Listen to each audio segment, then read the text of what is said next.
incarceration, or foster care.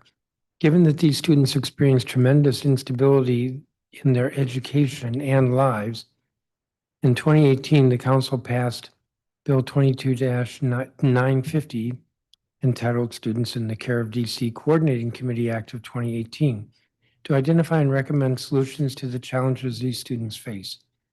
One key challenge described in the committee report for that legislation was, quote, ensuring that students receive credit for work completed, unquote.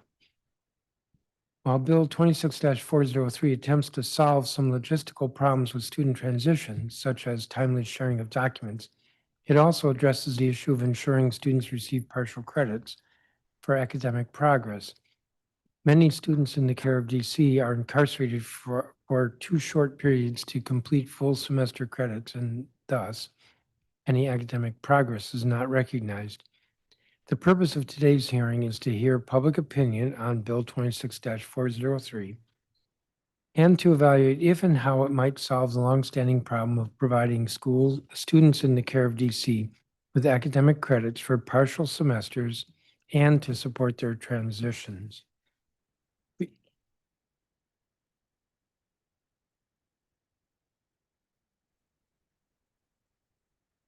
Maybe none of that was recorded. Well, I'm not going to start over.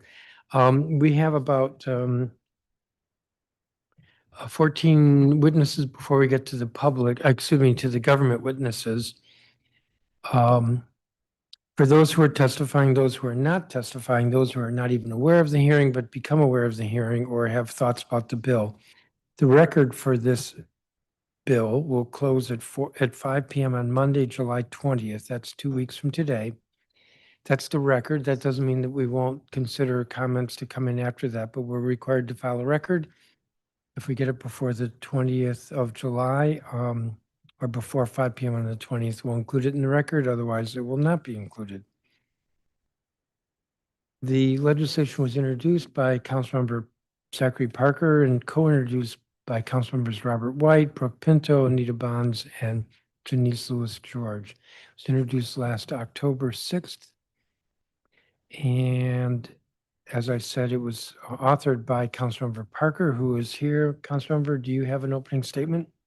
Yes, thank you, Mr. Chairman.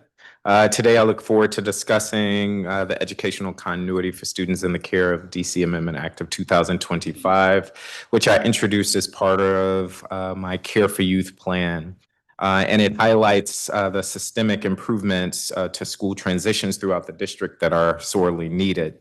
As the chair of the Committee on Youth Affairs with oversight of the Child and Family Services Agency and the Department of Youth Rehabilitation Services, I have a special interest in protecting these children's education and ensuring they have academic stability even when other aspects of their life are in flux.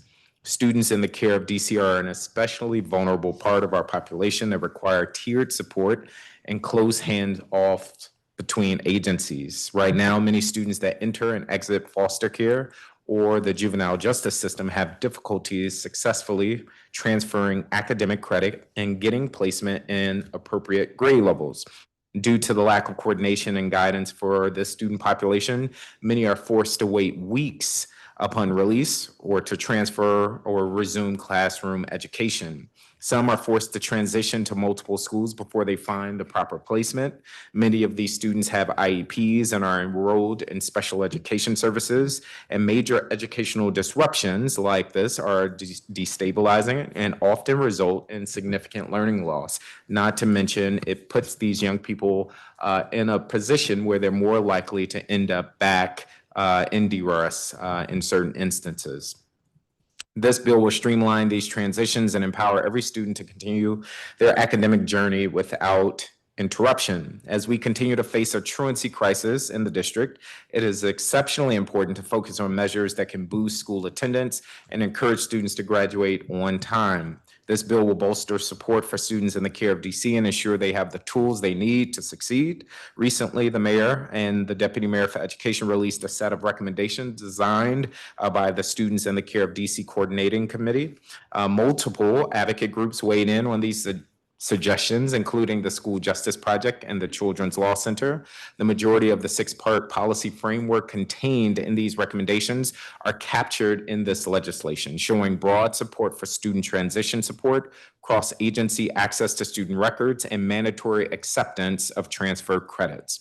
While this bill was originally designed to serve students in the care of DC, like those in our foster system and DRS, its benefits will extend to every student in the District of Columbia.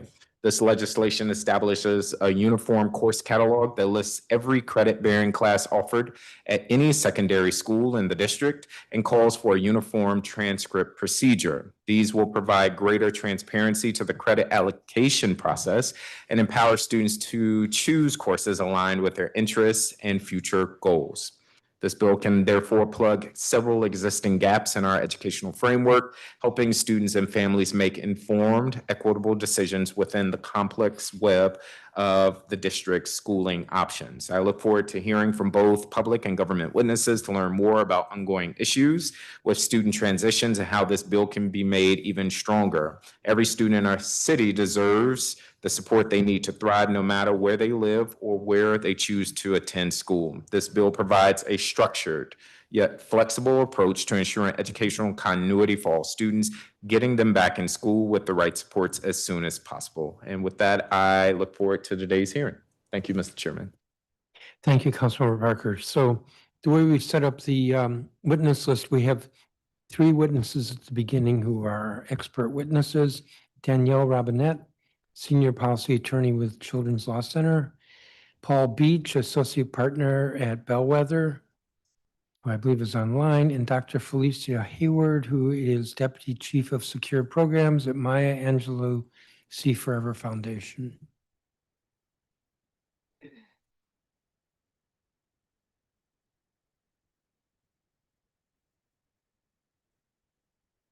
Ms. Robinette, you are first, and because we have it set up this way, we're not going to be quite so strict with the clock. I appreciate it. It Thank doesn't you. mean we won't run a clock. It just means I'm not going to cut you off at. Fair enough. Good afternoon, Chairman Mendelson, Councilmember Parker, and staff. My name is Danielle Robinette, and I'm a Senior Policy Attorney with Children's Law Center. Thank you for the opportunity to testify regarding B26-0403, the Education Continuity for Students in the Care of DC Amendment Act of 2025. Children's Law Center attorneys serve as guardians ad litem, or GALs, for children in the care and custody of CFSA. Currently, we represent approximately half of the children involved with CFSA. Through this work, we too often see students in care fall through the cracks of DC's education system. Students in care are a highly mobile population. As a result, it is very common for this group to frequently change schools. This is particularly true in the district, given that nearly 50% of DC foster youth are placed in Maryland. While these students are entitled to remain in their DC school of origin, many transfer to a public school closer to their foster placement. For FY25, CFSA reported 44 students enrolled in PG County schools, 26 in other surrounding counties or states, another 37 attended a non-public special education school, and 10 were in school in a detention facility. The education of students in care is governed by a series of MOAs between various agencies. In practice, we find that these MOAs are not routinely followed and are not enforceable. Moreover, they fail to anticipate the full array of placement and school changes that students in care regularly experience. Specifically, the current system lacks intentional planning before school transitions, clear assignment of responsibility for timely enrollment and records transfer, a uniform procedure for credit evaluations, and a requirement that LEAs award partial credits or that they apply transferred credits to graduation requirements. Students in care have a variety of individuals charged with their care, including a social worker, a resource parent, a GAL, and a court-appointed education attorney. Additionally, education decision-making rights are often retained by the birth parent. However, the MOA governing the education of youth in CFSA's care, which I've included with my testimony, does not clearly assign responsibility for the administrative tasks that come with a school transition. For example, the MOA outlines the agency's roles while a student is placed in a psychiatric residential treatment facility or a residential treatment center. However, it fails to assign responsibility for timely and appropriate school enrollment when a student returns to the district. As a result, students discharged from these settings frequently experience significant delays in accessing appropriate educational services. The current system also lacks a uniform procedure for transcript evaluations, which leads to arbitrary decisions regarding how coursework is credited. For example, the MOA for foster youth requires DCPS to conduct transcript evaluations for high school-age students who return from RTCs, PRTFs, and non-public day schools. However, there is no similar obligation for students in care returning from an out-of-state public school. The MOA requires DCPS to obtain and review records, but only for the subset of students who receive IEP or 504 services. As a result, students in care returning to a DC public school after attending an out-of-state public school regularly have to fight to get credit for coursework completed in those out-of-state schools.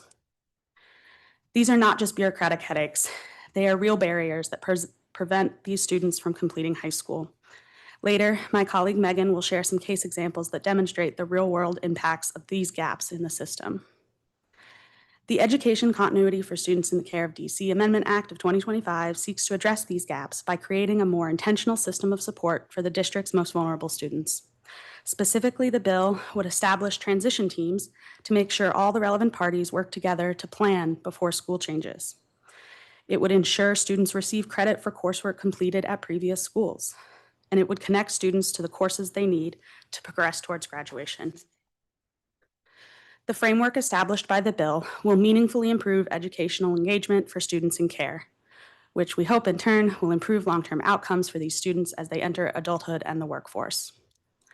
Today's hearing is the culmination of years of work to address educational barriers faced by DC students involved in the child welfare and/or juvenile criminal legal systems. In November 2020, this committee held a joint hearing on a previous iteration of this legislation. During that hearing, the government witnesses all acknowledged the need to better support students in care. At that time, DME and DYRS asked the council to leverage the Students in the Care of DC Coordinating Committee to gather the relevant stakeholders and identify solutions. Unfortunately, SCDC was unable to meet for years because they could not establish quorum. During this period of delay, an ad hoc working group met to revise the bill. However, after sending a draft to the DME for review, no further action was taken. More than a year of work was shelved indefinitely. SCDC finally held its inaugural meeting in November 2024. Over the next year, the group developed several recommendations to improve education for students in care, including an updated version of the legislation. However, at the last minute, the revised bill was removed from the list of recommendations to be voted on by members. Instead, the final report transmitted to council late last month proposes a 6-part policy framework that largely aligns with the bill before you today. We strongly urge the council to avoid further delays in advancing the present legislation. The district cannot continue to kick the can down the road while students in care are forced to navigate a maze of unreliable and unenforceable bureaucratic processes. The bill provides a framework that can and should adapt to meet the unique needs of students in care. We look forward to continuing our collaboration with SCDC to address new and outstanding needs. As the district continues a broader conversation about supporting teens and older youth, the present legislation serves as a crucial tool to bolster school engagement among a population furthest from opportunity.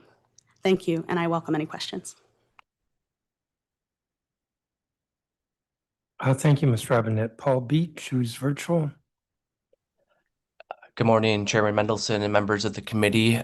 My name is Paul Beach, and I'm an associate partner at Bellwether, a national nonprofit that partners with states, school systems, and nonprofits to strengthen education policy and improve outcomes for students. I hold a PhD in quantitative research methods in education, and I spent the past 15 years studying education policy, including the educational experiences and outcomes of court-involved students and foster youth.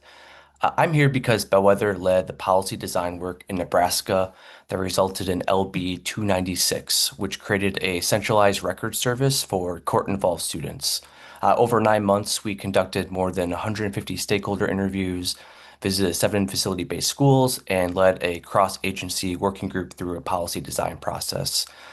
We found when students changed placements, education records were often delayed, incomplete, or inaccurate. Students repeated coursework they had already completed, lost instructional time, and frequently saw credits rejected or counted only as electives rather than towards graduation. And these barriers disrupted education pathways and reflected long-standing coordination challenges across Nebraska's education, child welfare, and juvenile justice systems. During our research process, we found few states that had adopted comprehensive approaches to both education data sharing and credit transfer for court-involved students. Fewer than half of states offered an alternative graduation pathway for students who cannot complete district-specific requirements because of time spent in placement. The states that do offer this placement pathway, often do not make it university available and instead reserve for certain students.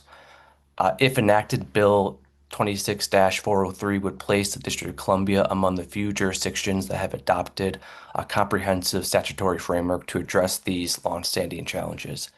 And overall, Bill 26-403 establishes a comprehensive framework for improving education continuity for students in the care of DC.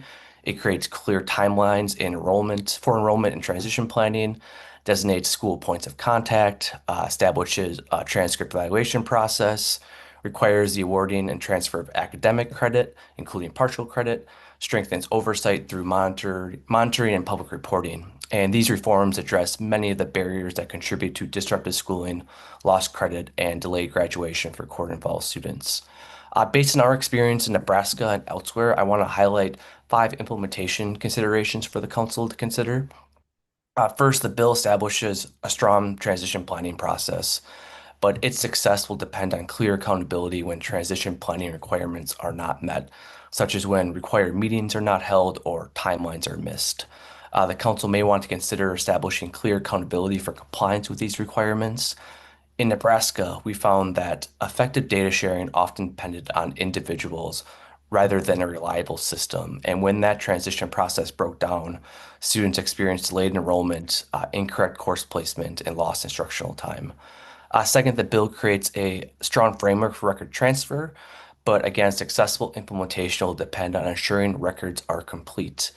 In Nebraska, we found that incomplete records, not simply delayed records, were among the most common causes of repeated and lost credit. And the council may want to consider what happens when an LEA is confronted with a situation where there's a gap or missing information in a student's record, and what do they do before making a final transcript or credit determination. Third, the bill establishes a strong framework for transcript evaluation and credit transfer, and the council may want to consider providing additional direction to promote consistent evaluations and credit determinations so that students with comparable coursework receive comparable credit towards graduation. In Nebraska, again, we found inconsistent credit determinations often delayed students' progress towards graduation. Fourth, while the bill allows students and families to appeal transcript evaluations, the council may also want to consider allowing them to initiate transcript reviews, credit determinations, or graduation waiver requests. In Nebraska, students often fell through the cracks when they had no agency over initiating these processes. And finally, the council may want to consider clarifying how disagreements over transcript evaluations, credit determinations, and graduation requirements will be resolved, including which entity has final authority. Again, in Nebraska, inconsistent transcript evaluations were a major barrier to education continuity, and a clear dispute resolution process will promote greater consistency across LEAs. Thank you for the opportunity to testify. I'm grateful for the council's commitment to students in the care of DC, and I'd be happy to answer any questions you all have. Thank you, Mr. Beach. Dr. Hayward? Good afternoon, Chairperson Mendelson, Chairperson Parker, and members of the committee. Thank you for the opportunity to testify in support of the Education Continuity for Students in the Care of DC Amendment Act of 2025. My name is Dr. Felicia Hayward, and I am speaking on behalf of See Forever Foundation and Maya Angelou Schools, an organization committed to supporting young people experiencing incarceration and helping them successfully transition back into their families, schools, and communities, and currently the sole education provider for youth experiencing incarceration in Washington, D.C. For many of our youth, changing placement means losing credits they have already earned, waiting weeks or even months to enroll in school, repeating courses they have already completed, or discovering they are no longer on track to graduate. These setbacks are discouraging and send a harmful message that their education is secondary to everything else happening in their lives. Education should be the one constant that follows a young person, not something that starts over with every transition. Every day, we have the privilege of walking alongside young people who are working incredibly hard to rewrite their stories. These are young people who have made mistakes, experienced trauma, survived violence, or simply grown up in circumstances beyond their control. Yet, despite everything they have faced, they continue to tell us the same thing: I just want a chance to graduate. Yet, far too often, their greatest obstacle is not a lack of motivation, it is a system that unintentionally creates barriers every time they move between placements, schools, or agencies. Unfortunately, the system does not always give them that chance. Imagine being halfway through Algebra 1, finally passing after years of struggling, only to be transferred to another placement where your credits disappear and you're told to start over. Imagine earning enough credits to graduate only to discover that your new school will not accept them. Imagine being released from a juvenile facility, excited to return to school, only to sit home for weeks waiting for enrollment while your classmates continue to move forward without you. These are not hypothetical situations. They are the lived experiences of too many young people in the district. Every interruption sends the same message that their education can wait, but education cannot wait. This bill recognizes a simple but powerful truth. A young person's future should never depend on how many times they move through systems they cannot control. This legislation takes meaningful steps to change that. By requiring enrollment within 2 days of a placement change, students will spend less time disconnected from learning. By requiring comprehensive transition planning before placement changes, schools and agencies can better prepare students for success instead of reacting after disruptions occur. The bill also addresses some of the most common frustrations we hear from young people. Why don't my credits count? The work I do here doesn't matter. The requirements for uniform transcript evaluations, acceptance of partial credits, recognition of coursework completed in other schools, and flexible graduation pathways acknowledge the realities of students whose education has been interrupted through no fault of their own. Importantly, this legislation recognizes that educational continuity is a shared responsibility. By establishing school points of contact, improving communication between agencies, ensuring timely transfer of records, and increasing oversight and accountability, the bill creates a coordinated system that keeps students, not bureaucracy, at the center of decision-making. When students stay connected to school, they are more likely to graduate, obtain employment, and avoid future involvement with the justice system. Educational success is one of the strongest protective factors against recidivism. Investing in educational continuity is not only the right thing to do for our young people, but also a smart investment in safer communities and a stronger district. Our youth have already experienced significant disruption. They should not have to overcome unnecessary educational barriers simply because they entered the juvenile justice system. They deserve every opportunity to continue learning, earn meaningful credits, graduate on time, and pursue the futures they envision for themselves. On behalf of See Forever Foundation and Maya Angelou Schools, the young people we serve and their families, I respectfully urge the council to pass the Education Continuity for Students in the Care of DC Amendment Act of 2025. Thank you for your time, your leadership, and your commitment to ensuring that every young person in the district has a fair opportunity to succeed. I'm happy to answer any questions. Thank you, Dr. Hayward. I don't have a copy of your statement. If you could provide that, please, that would be helpful. My first couple of questions are going to go to Mr. Beach. In the Bellwether report on Nebraska, it noted that, let me see, what do I have here? The previous efforts by Nebraska's Department of Health and Human Services, Department of Education, Courts and Probation Division to improve cross-agency data sharing were well-intentioned but largely unsuccessful. Why were they unsuccessful? Thank you for that question, Chairman. Just to be frank, we didn't dive into diagnosing why past efforts weren't successful comprehensively, at least, but I can offer a few examples of why this current effort was successful.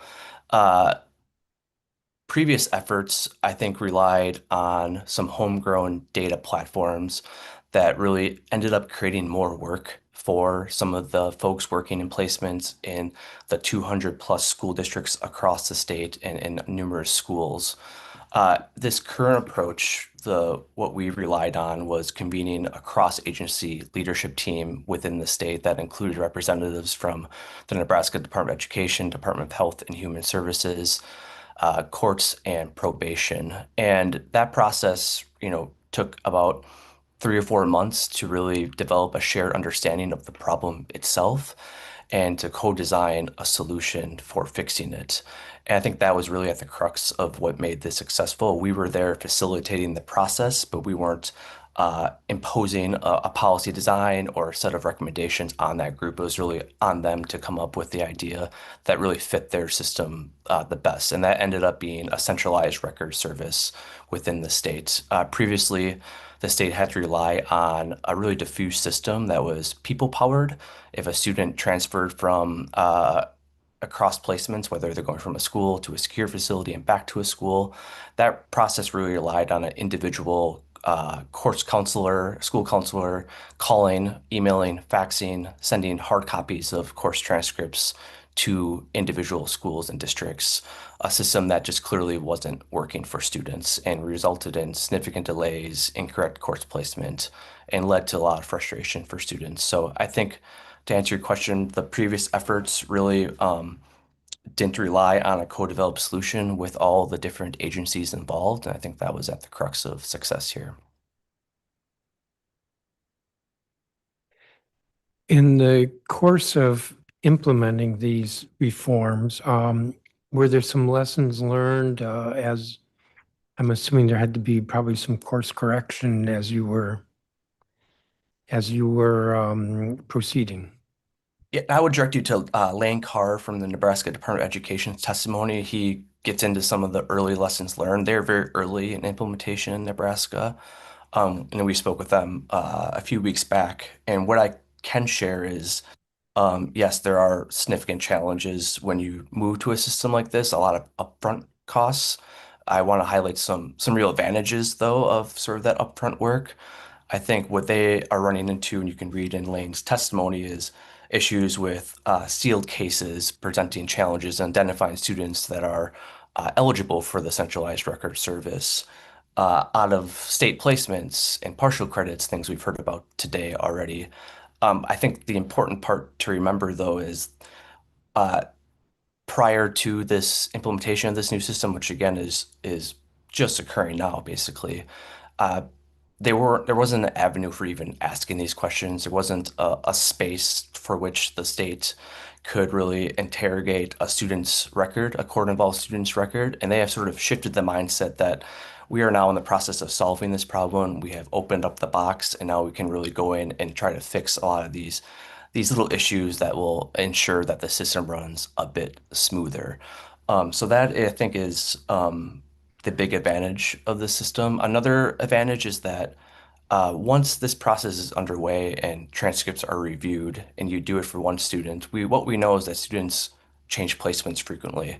It's not often just one placement, it's many placements. And once a student goes through this process in the district, that transcript will be sort of a living document that doesn't require the next course counselor or next LEA to really recreate the whole in its entirety. And that's going to have huge advantages for students that are transferring across placements multiple times throughout their educational journey. Thank you. I have a couple more questions, and I'll turn to Mr. Parker. Do we have a sense of what states have implemented any of these proposals, like a universal credit transfer system or partial credit policy?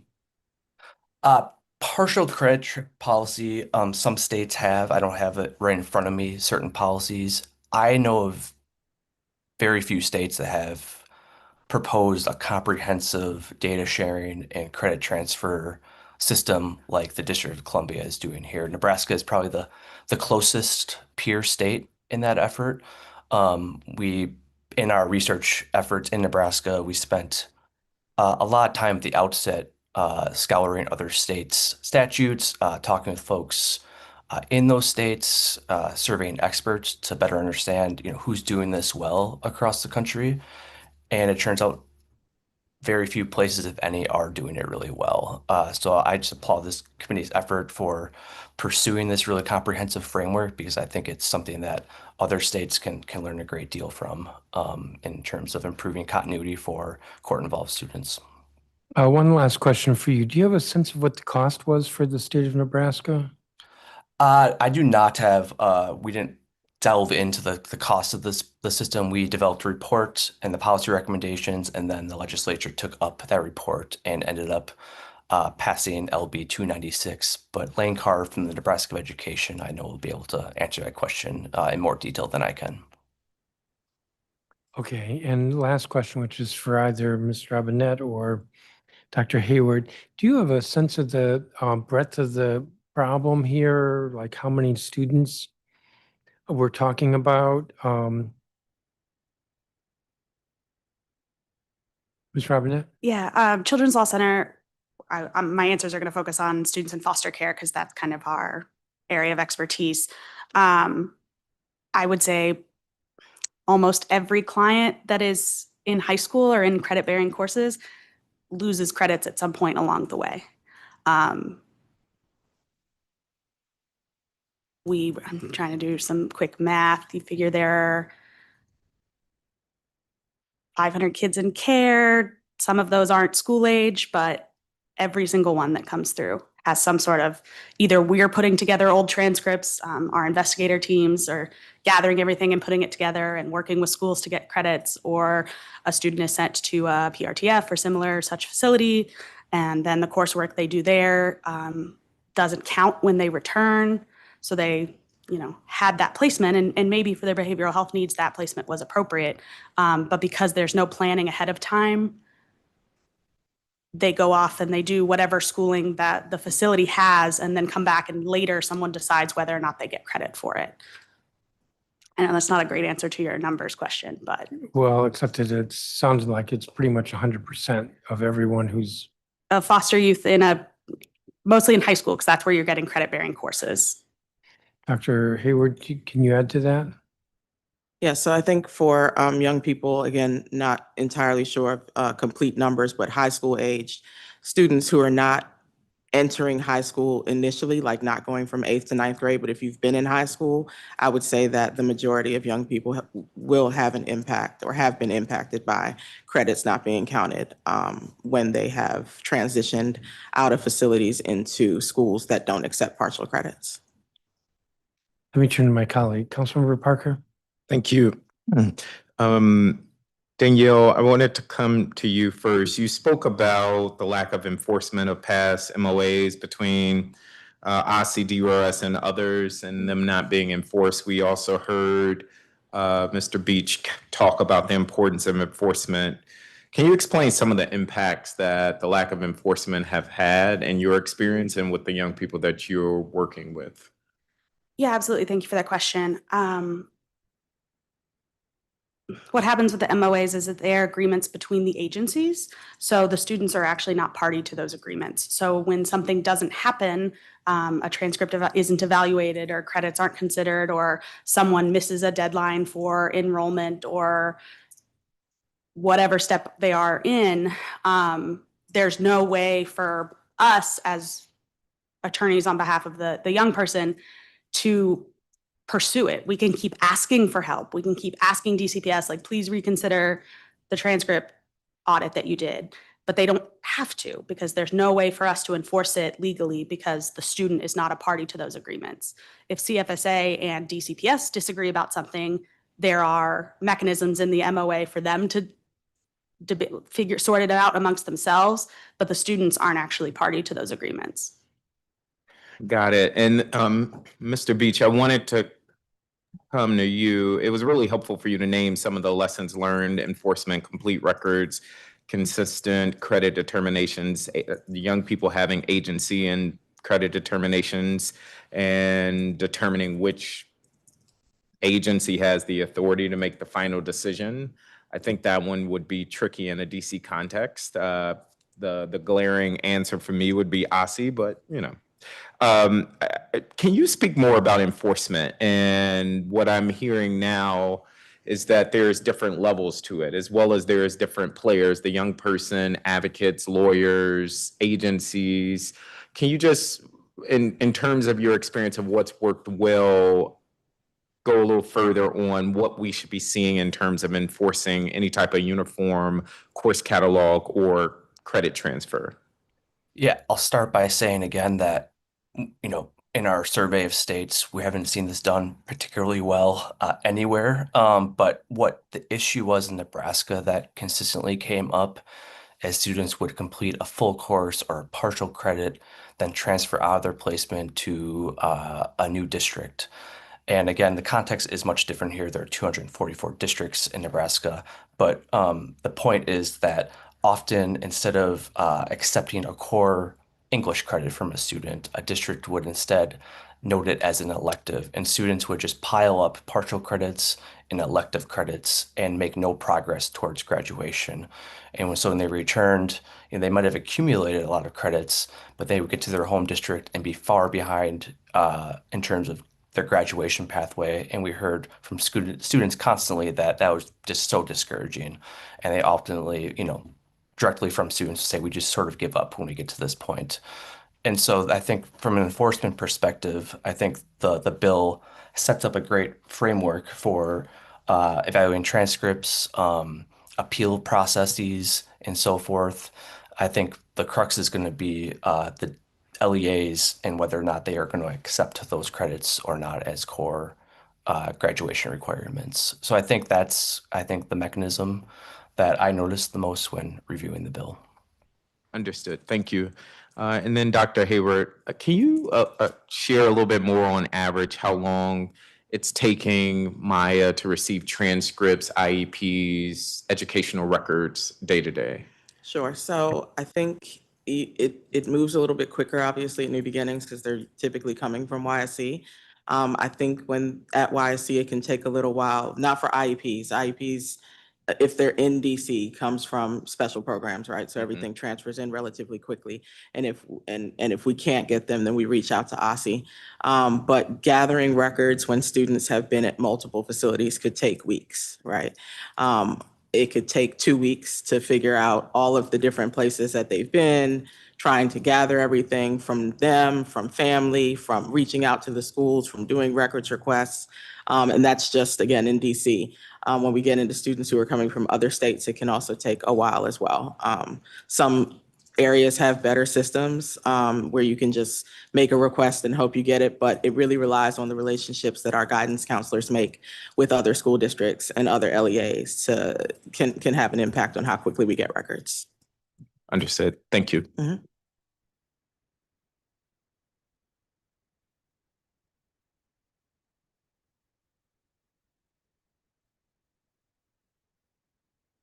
I do have more questions. I was trying to honor the clock. Dr. Hayward, while I'm with you, can you elaborate on the communications between Maya and a school? And let's talk about it in the context of a young person that's leaving DRS or leaving detention and enrolling in said school. And for those watching, you may hear phrases like YSC or New Beginning. Those are secure detention facilities within DRS, just for context. So the communication, it depends on which facility we're talking about, but generally So let's say a young person was detained at New Beginnings, their time at New Beginnings is coming to a close, and now they are set to enroll in school X.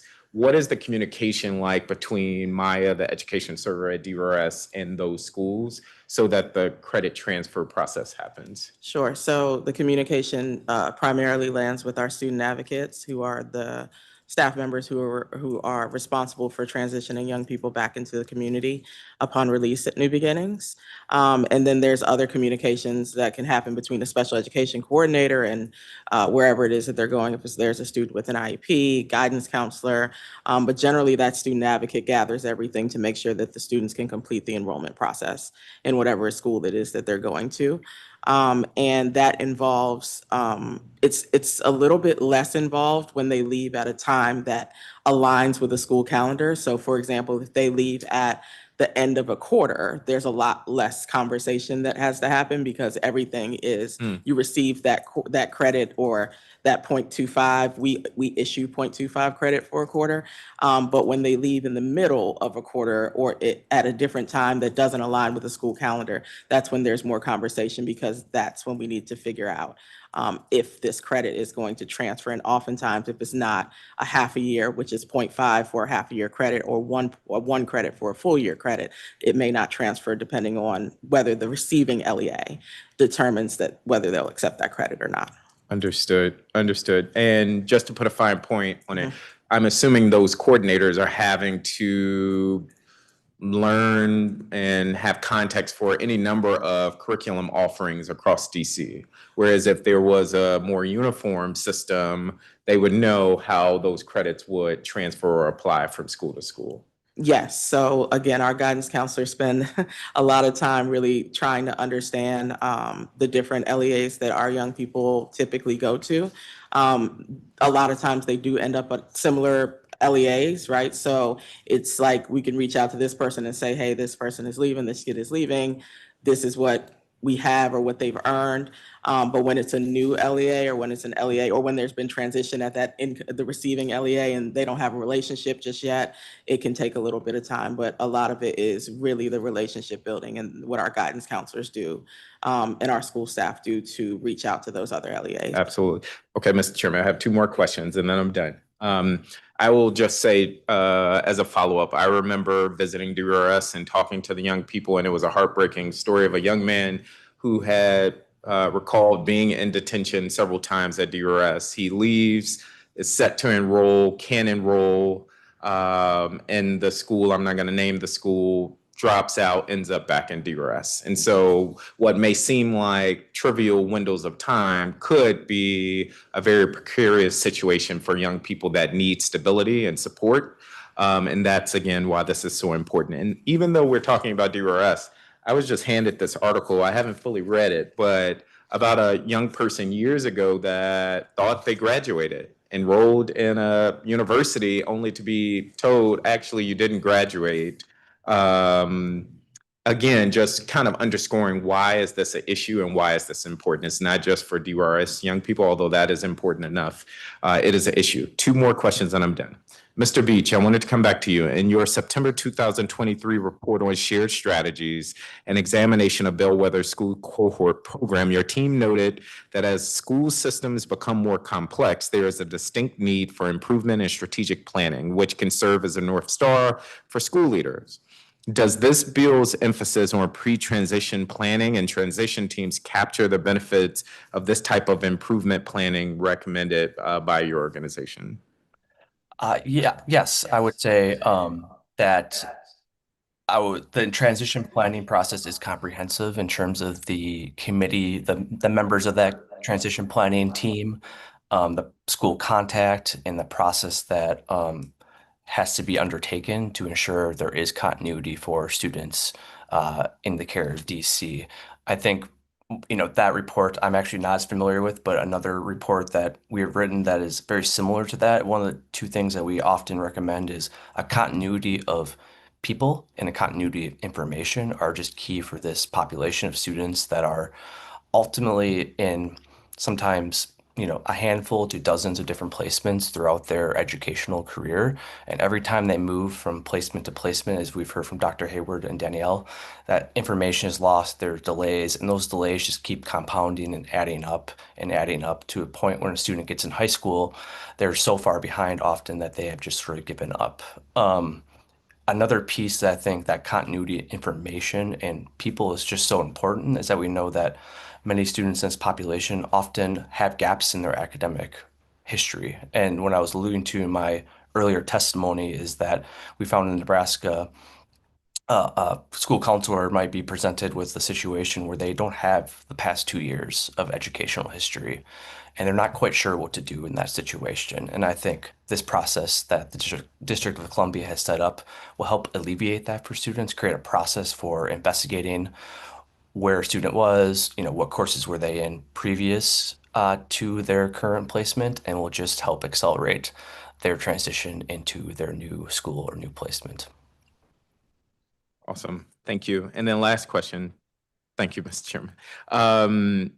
I'm going to ask a different variation, Danielle, about the delays that you're encountering. The chairman asked, and you said roughly every young person in CFSA's care encounters these delays at some point. Can you just speak more on the extent of the delays? Are we talking days, weeks? What is the impact there?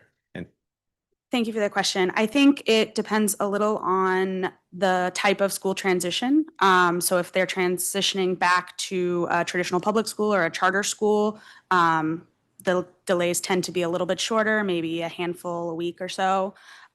Where we see some of the really long delays are when the student needs to transition to a non-public day school for special education reasons, or they need a PRTF or RTC, because those are private facilities. They are under no obligation to take these students.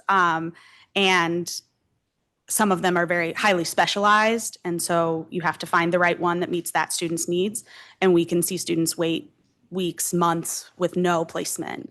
And to a point you were making before about how long those delays are, I think much has been made of how much school students are missing, chronic absenteeism and truancy. And when we're talking about these days, if at 10 days we're ready to start prosecuting parents, we should also be making sure that the government agencies responsible for some of these decisions are also being held accountable to those same timelines. Because in many of these cases anyway, it's not the student or their parent or their resource parent. It's waiting on agencies to do something, and they're sitting at home with no education in the meantime.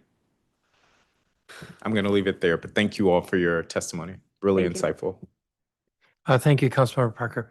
I have no further questions for you. Thank you, the three of you.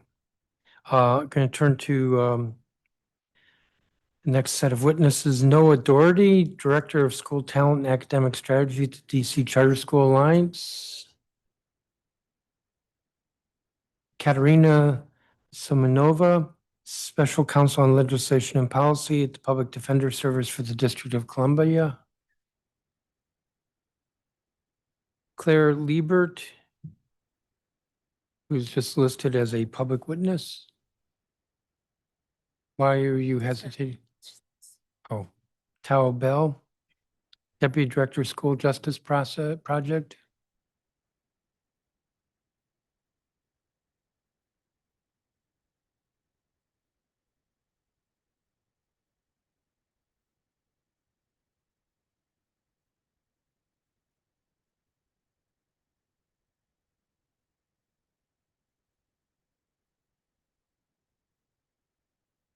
Not sure what questions I have, but sure. And then I will stop there.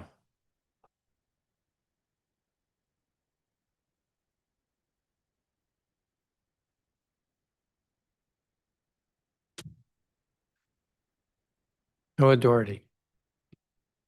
Good afternoon, Chairman Mendelson and members of the committee. My name is Noah Doherty. I'm a Ward 2 resident and the Director of School Talent and Academic Strategy at the DC Charter School Alliance. We want to thank you, Chairman Mendelson, for holding this hearing, Councilmember Parker for introducing the bill, and Councilmembers Robert White, Pinto, Bonds, and Louis George for co-introducing it. The broad support from the Council for this bill reflects our own shared belief about the importance of addressing this issue. We wholeheartedly support the purpose of this bill and the creation of systems that ensure educational continuity, credit transfer, timely enrollment, and flexible graduation pathways for students in the care of DC agencies and others who experience school disruptions. We've been in conversation about this bill with advocates, including the Children's Law Center, because we understand how important this legislation is. Every day, educators at public charter schools, along with our friends at DCPS, serve students in the care of DC. And while many of our public charter leaders could not attend today's hearing, please know they care deeply about ensuring all students, particularly those at risk, have the same opportunities, support, and access to success as their less vulnerable peers. Because schools and LEAs will bear the primary responsibility of implementation, their perspectives are critical to ensuring that the district's most vulnerable students receive the consistent support and opportunities they deserve, and we urge policymakers to engage directly with schools as you further refine this legislation. These school perspectives inform the three recommendations we have for this legislation. First, it's critically important this legislation provide as much explicit clarity as possible.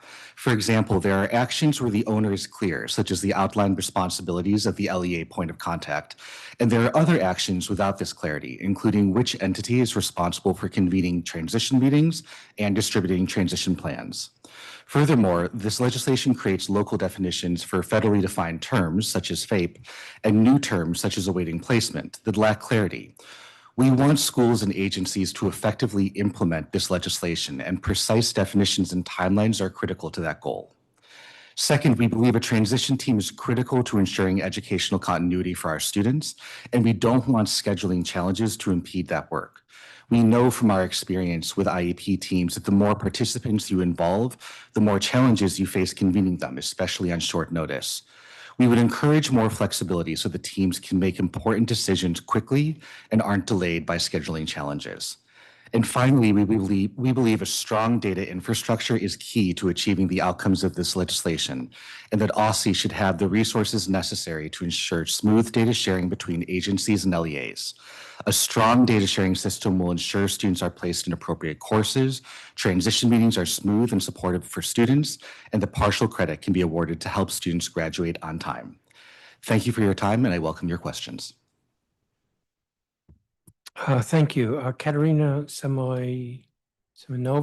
Yeah. Sorry. Good afternoon. I'm Katerina Semyonova, Special Counsel to the Director on Policy and Legislation at the Public Defender Service. With me today and available for questions is PDS Attorney Nikisha Winston, who has represented youth in special education matters for more than 2 decades. PDS strongly supports the goals of this legislation. The bill requires the district to engage in timely transition planning for youth who are returning to district schools. This would be a clear improvement over the current reality.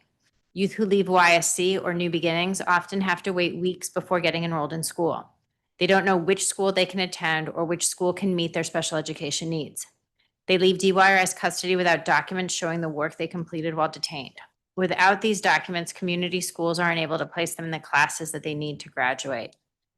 Another helpful provision requires each LEA to provide a point of contact for students who are transitioning from an agency placement. However, rather than focusing on the LEA, the legislation should require a point of contact at each school so that families have the most direct access to support in the building where their child attends school. The legislation also tackles the problem of students spending years in school without ever graduating by creating course equivalencies and stackable credits. Many students who transition between a charter school, YSC, residential, and a DCPS school may be in 9th grade despite spending years in high school.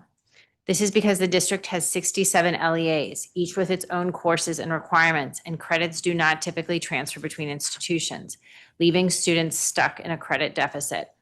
With justification, students feel like they have been set up for failure, and without a way to graduate, they are more likely to drop out or become chronically truant, leading to worse outcomes for employment and increasing the likelihood of future legal system involvement.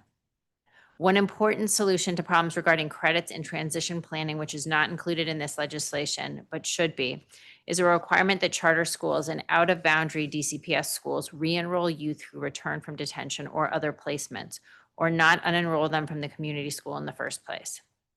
Under the current system, a student is withdrawn from their community school after 5 days at YSC.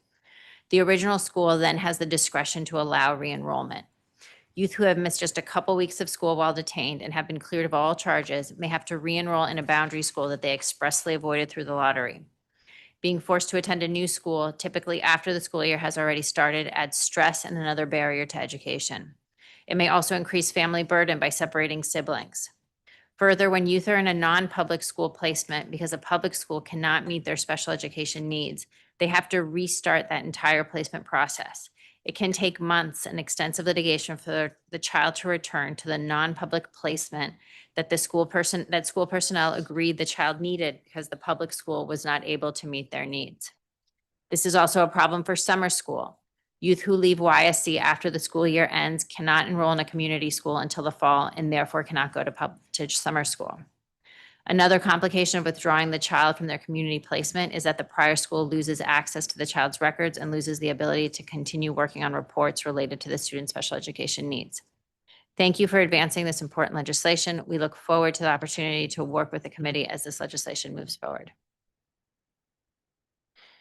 Thank you. Claire Liebert is not here. Teal Bell. Good afternoon. Thank you, Chairman Mendelson, for holding this hearing. First, I just want to actually start off with answering a couple of the questions you posed earlier to my fellow colleagues. One, how much did the Nebraska system cost? It was about $300,000. And so my understanding in talking with folks from Nebraska, some of our colleagues that work in similar spaces there, is that it is kind of the initial startup costs that might not be a complete calculation of how much the program will cost over the years. For a sense of numbers, Nebraska has about 2,200 adjudicated youth, according to one of their 2024 reports, which is like one of the more recent ones that I could find online.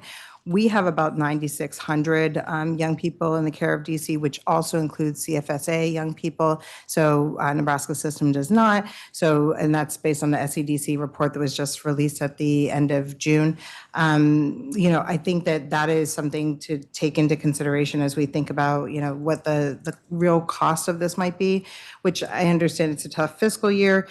Yes, there's initial startup cost, but as many of my colleagues have already spoken to today, SEDC has written about in its report, and I'm sure a lot of the government witnesses will testify to as well. DC has done a lot of work in this space over the last several years. We've been moving towards this moment for several years now. So much of the framework has already started to kind of galvanize into place, and many of the players who are involved with these young people, like Ms. Hayward, who just testified, are already kind of seeing some of the strengths that this bill could lead to for young people in the district.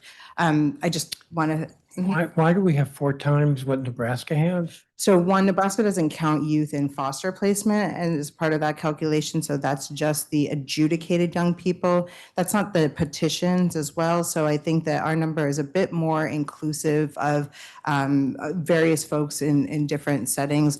We also count folks in other placements. So I think that our number might be SED, which I'm a part of, kind of struggled to think about some of these numbers at the beginning, but I think that the goal was to be as comprehensive as possible when trying to calculate the number of students in the care of DC. I didn't introduce myself. My name is Teo Bell. I'm the Deputy Director at School Justice Project, and I am also a DCPS parent and a Ward 4 resident. Every one of our clients at SJP, since we opened our doors in 2013, has had this problem. I'm going to skip through much of my testimony. I provided written testimony, but for the sake of my 15 seconds remaining, I just want to say that at the time that we had this hearing last time to address a very similar bill, the then SCDC Executive Director said, period, we need more time. Well, 6 years later, we're at the same point. I think that more time has been given. The only other point I want to point out to you today, Chairman Mendelson, is that the SCDC report highlights a 6-part policy framework. And in relying on that framework, the SCDC report notes a number of state statutes that have been codified into law across the United States that work at bits and pieces of this solution, just like the gentleman from Bellwether noted. However, why is it that in those states, those students are entitled to a law that codifies those rights for them, whereas we are suggesting just a policy framework, which we have found as in the advocacy community, like my colleagues have testified to, the memorandums of agreement just aren't working, unfortunately. So even though we've tried, we just haven't gotten there yet. And I think part of that is because it has not actually, nothing like this has been passed into law just yet. Thank you. I interrupted you with questions. So do you need a little bit more time? That's okay. I submitted written testimony, but I'd be happy to talk with you or your office about this as long as you would allow me. Well, no, I invite, should say this with a little hesitation, but yes, please, folks, work with my staff on this. Why is it that the MOAs are not working? I think we all probably have different reasons for that. I think that there have been very good intentions behind the MOAs. Many of the right people needed to be at the table, were there. I will say the advocacy and community weren't a part of those discussions, but that's to be understood.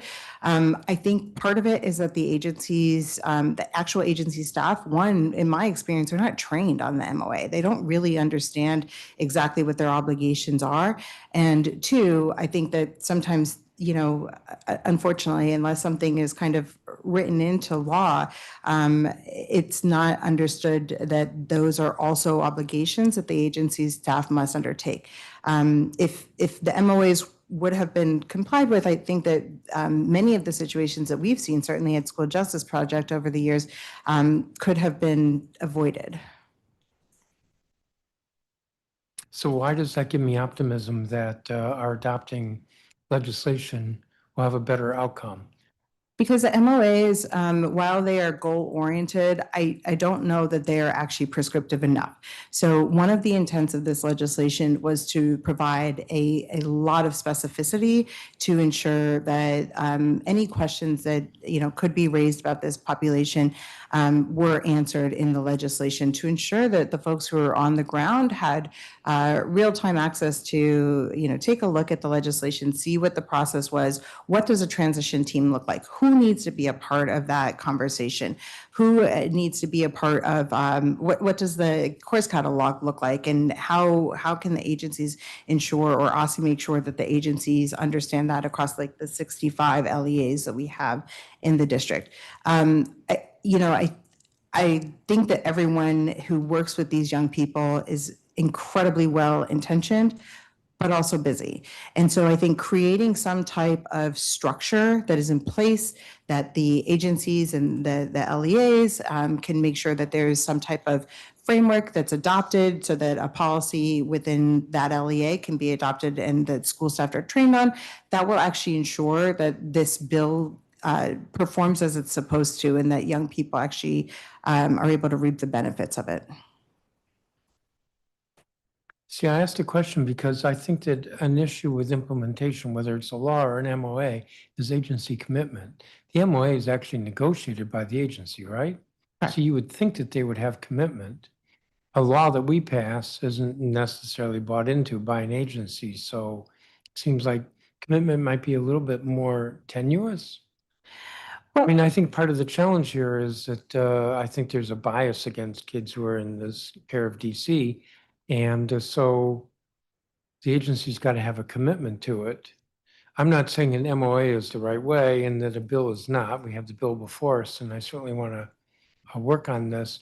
But legislating is more distant from an agency's commitment than an MOA, I would think. And you don't have to be the only one to answer if anybody else wants to jump in, but. Oh, sorry.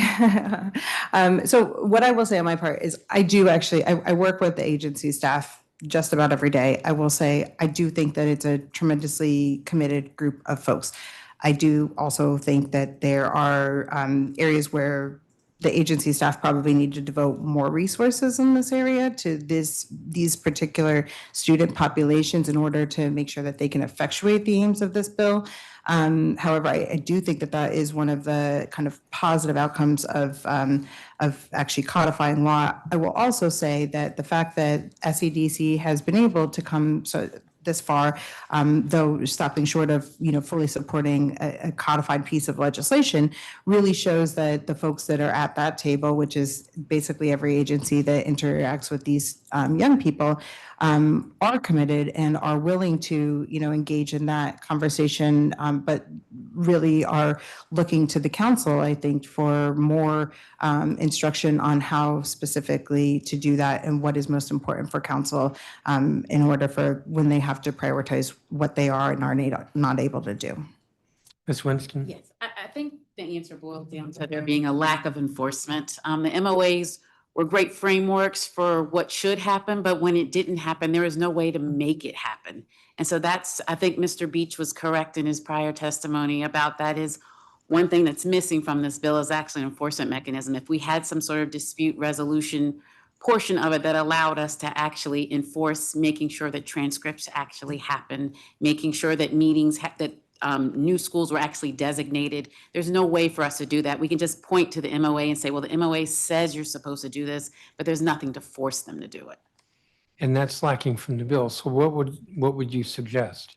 some sort of dispute resolution, either through the Office of Dispute Resolution, like for instance, with the home and hospital program, we can appeal that and we can actually have a hearing on that if it's not actually being implemented. So I think if there was some sort of dispute resolution where we could resolve that, if something's not happening, I think that would be helpful to ensuring that these things happen if the agencies aren't following. So let me just note that as you were saying that, I'm thinking to myself, fiscal impact. The more this bill costs, the more difficult it will be, or less likely it will be that it's funded. That's a reality. This council passes a lot of legislation that's subject to appropriation, and every year with the budget, we have a list of bills that we're repealing because they never got funded. I'm not interested in pushing a bill that has a cost. So where am I going with that? Just that if it's dispute resolution process, it has to be as minimally costly as possible. And that's why I pointed to the home and hospital appeal process, because there's very little that goes into that. You have a minor here. It's not even a full hearing. Essentially, we can have a, Lord have mercy, why am I forgetting the word for it? Let me talk about what we're gonna do before we actually have the hearing. Yes.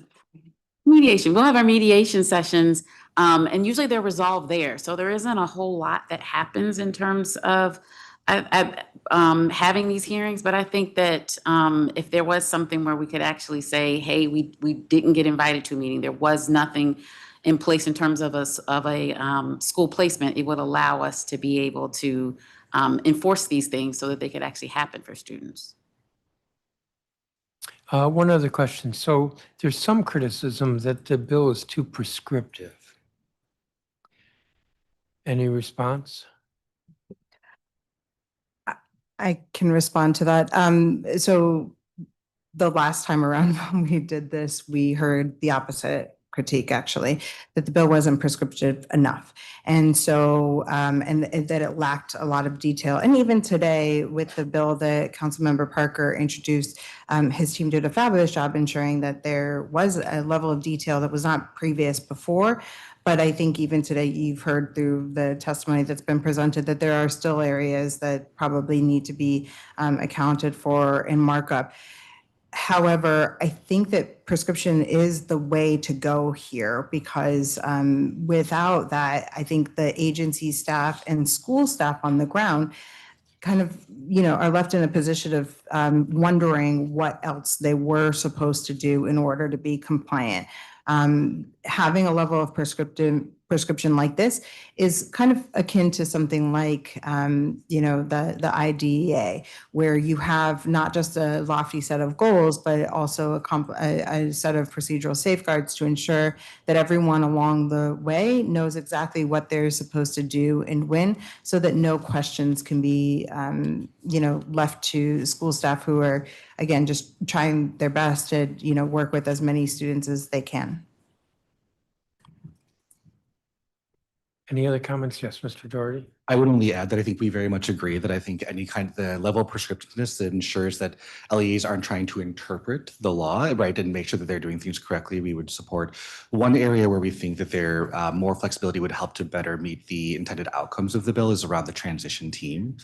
There are a lot of folks who are on that team, and we know that when we need to pull together a lot of people very, very quickly, that scheduling becomes a real challenge. And so if the goal is to make sure that we're meeting that students are in school, they're in the right classes as quickly as possible, we would suggest that more flexibility in either the makeup or quorum of that team would help to advance the intended purpose of the bill.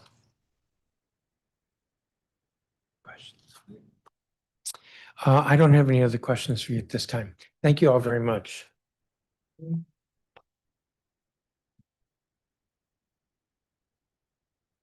Rachel Russo is also with the School Justice Project. I believe she's online. Megan Conway, Senior Attorney at Children's Law Center.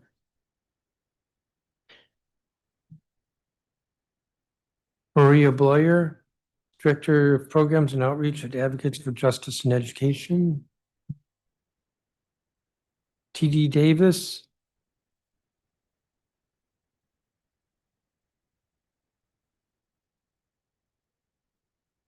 Ronan Ravenscroft.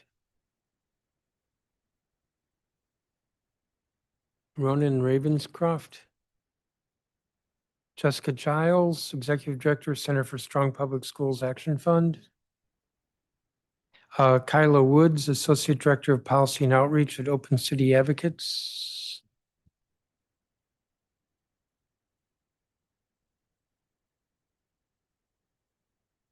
Rachel Russo, who's virtual.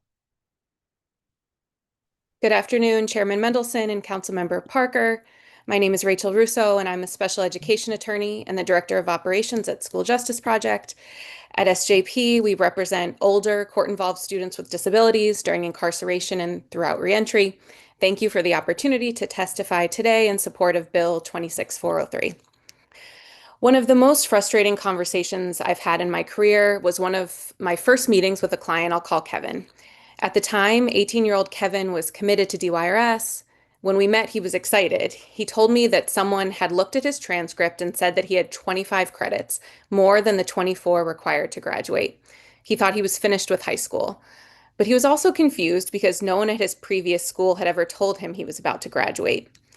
When I received his education records, I discovered that Kevin was right about one thing. He had 25.5 credits, but those credits told a very different story than that of a student about to graduate. He had earned twice the music credits he needed, 3 times the art credits, and an astonishing 11 elective credits, even though only 3.5 counted towards graduation. Meanwhile, he'd never been enrolled in 11th or 12th grade English, was missing 3 science credits, and lacked several other required courses. His records also showed that he had partial credits from out-of-state placements that had never transferred to his DC transcript. That work simply disappeared. Having to tell an 18-year-old that the graduation he thought he had earned was actually still at least a year away was devastating. Kevin had done exactly what we asked young people to do. He showed up to school, completed the classes he was assigned, and kept working despite repeated placement changes. Yet the adults and systems responsible for coordinating his education had failed him. Unfortunately, Kevin's story is not unique. SJP regularly represents students who lose credits when they change schools, repeat classes they've already completed, or spend months taking courses that don't move them any closer to graduation. Kevin's story is exactly why this legislation matters. If Bill 26-0403 had been in place, Kevin's outcome likely would have been very different. The bill creates a system to ensure students receive transition planning, timely transcript reviews, credit for the work they've already completed, and enrollment in courses they actually need to graduate. Those requirements may sound technical, but for students like Kevin, they're life-changing. They are the difference between believing you've graduated and learning you still have at least another year of school. They're the difference between months of hard work disappearing and that work counting. Students in the district's care should not have to rely on luck or an attorney catching a transcript error after the damage has already been done. Bill 26-0403 creates the structure and accountability needed to keep those students on track to graduation. Kevin's story should not happen again. When a young person in the district's care does the work, the district must ensure that work counts. Thank you again for the opportunity to testify, and I welcome any questions. Thank you, Ms. Russo. Megan Conway. Good morning, Chairman Mendelson, Councilmember Parker, and members of the committee and staff. My name is Megan Conway. I am a senior attorney and policy liaison at the Children's Law Center, where I have represented the best interest of more than 100 young people in the abuse and neglect system as their guardian ad litem and assist our policy team in related advocacy. I am also a Ward 5 resident. Thank you for the opportunity to testify today regarding Bill 26-0403, the Education Continuity for Students in the Care of DC Amendment Act of 2025. I wanted to share a few of our client stories to illustrate the gaps and the cracks that this legislation is meant to fill. I represent one youth who I'll call Maria. Maria has been committed to CFSA for years. After escalating mental health and community safety concerns and a stay at YSC, CFSA ultimately secured DBH approval to send Maria to a psychiatric residential treatment facility, a PRTF, out of state. This PRTF did not have a school. The PRTF contracted with a remote offsite school monitor and an online school platform. Maria did really well in the school program while at the PRTF. She liked that it showed her progress in a very clear and visual way, and she also admitted that while in the PRTF, there was nothing else interesting to do. She had successfully completed more than any of the other patients in the program and was very motivated to complete as much as she could to expedite graduating from high school upon her return to the district. Throughout this time, my investigator and I spent hours in research, emails, phone calls with the school platform, with DCPS, probably with many in this room, trying to confirm that Maria would indeed get credit towards graduation for the hard work over the many months she was at this PRTF. After the assigned DCPS monitor stopped responding to us, it turned out he had ceased employment with DCPS. His supervisor took over, tried to secure approval for academic credit for Maria outside of the scope of her normal job, but she ultimately could not. When it became clear that Maria would not get any academic credit for her hard work or a commitment from DCPS to enroll her in courses analogous to the ones she was working on so she could at least continue the courses and pass, she understandably completely disengaged. I believe that not having a productive and future-oriented activity to engage in for most of each day negatively impacted not only her academic trajectory, but also her treatment and her return to the community. The transition team envisioned by the bill before the council would have been required to convene before a school change took place. If this transition team had existed and discovered that Maria would be going to a PRTF without a school and with only a digital platform from which DCPS does not accept credits, DCPS would have been obligated to plan for this, and perhaps by setting Maria up with a platform that DCPS does accept and ensuring that she was enrolled only in courses that would further her progress toward graduation. The transition team would be planning for her discharge as well, identifying the next school, managing her schedule, utilizing the uniform transcript evaluation process, and accepting partial credits where necessary. We have another client, Tasha, who CFSA moved abruptly to a Florida Residential Treatment Center, an RTC, 2 weeks before the end of the DC school year without consulting the education attorney in advance. As such, Tasha was unable to complete the courses in which she was enrolled and did not obtain any academic credit for that term. Florida's school year had already ended when the client arrived. DCPS had not coordinated with the RTC to try to help ensure the youth could take classes for credits. Because the RTC was not an OSSI-approved program, the RTC did not have automatic access to any of her prior educational records, and DCPS did not have access to the RTC's records, which DCPS did not figure out how to exchange the records, nor did anyone from DCPS attend more than a handful of meetings to monitor her education. The youth was then discharged from the RTC just prior to the end of the term. Florida requires an end-of-course exam to be completed to award credit, and Tasha was again moved without any plans or accommodation to take the exam to earn the credits she had almost completed. Tasha left the RTC with no school placement, no school applications completed or interviews conducted, no updates to her IEP or transition plans, and no academic credit having been achieved. Even as her GAL and education attorney continued to fight for weeks after her return, they were ultimately unsuccessful in changing the outcome of this lack of coordination, accommodation, and planning. I see that I am well over. I have one final relevant client story to share if you would like to hear it. I should say no, but I won't. Appreciate that. When one of my colleagues' clients came into care, CFSA noted that she was severely undercredited for a 17-year-old. She had been enrolled in a DCPS high school since the fall, but was classified as a 9th grader because of her credit status. The newly appointed education attorney and GAL requested transcripts from 3 different out-of-state high schools that the youth attended prior to moving to DC, even though she had been enrolled in the DCPS high school for months. They sent these transcripts to the DCPS school, who did award credits accordingly, which put her as a 10th grade status with the possibility of taking summer school credit recovery to enroll as an 11th grader this fall. This would mean she's only 1 year behind her same age peers as opposed to 3 years behind, which is a big deal to a kid. This new bill places the responsibility of communicating with a student in care's last school attended to obtain the records relevant to their credit status squarely with the point of contact for students in the care of DC. Managing educational transitions for students in the care of DC is complex and involves staff at many different agencies. Since I became aware of this credit bill 6 years ago, I've not seen any increase in consistency with outcomes for these particular district residents, and thus I believe the legislation is critical for helping our district residents as soon as possible. Thank you very much. Welcome any questions. Thank you. Maria Boyer. And did I pronounce your last name correctly? You did. Thank you. I really appreciate it. And thank you very much again today, Chairman Mendelson, for having me here. My name is Maria Bloyer, and I am Director of Programs and Outreach at Advocates for Justice and Education.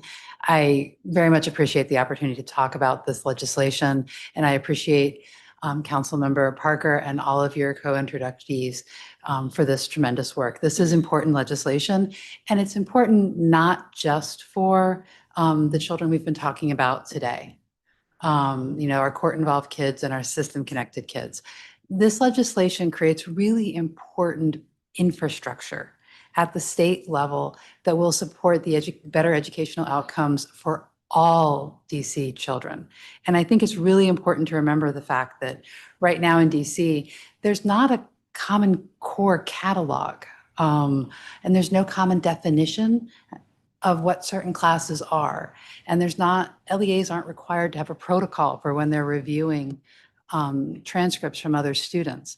I thought Dr. Hayworth's testimony was excellent when she talked about Algebra 1 as an example of a place where LEAs disagree sometimes on what Algebra 1 is.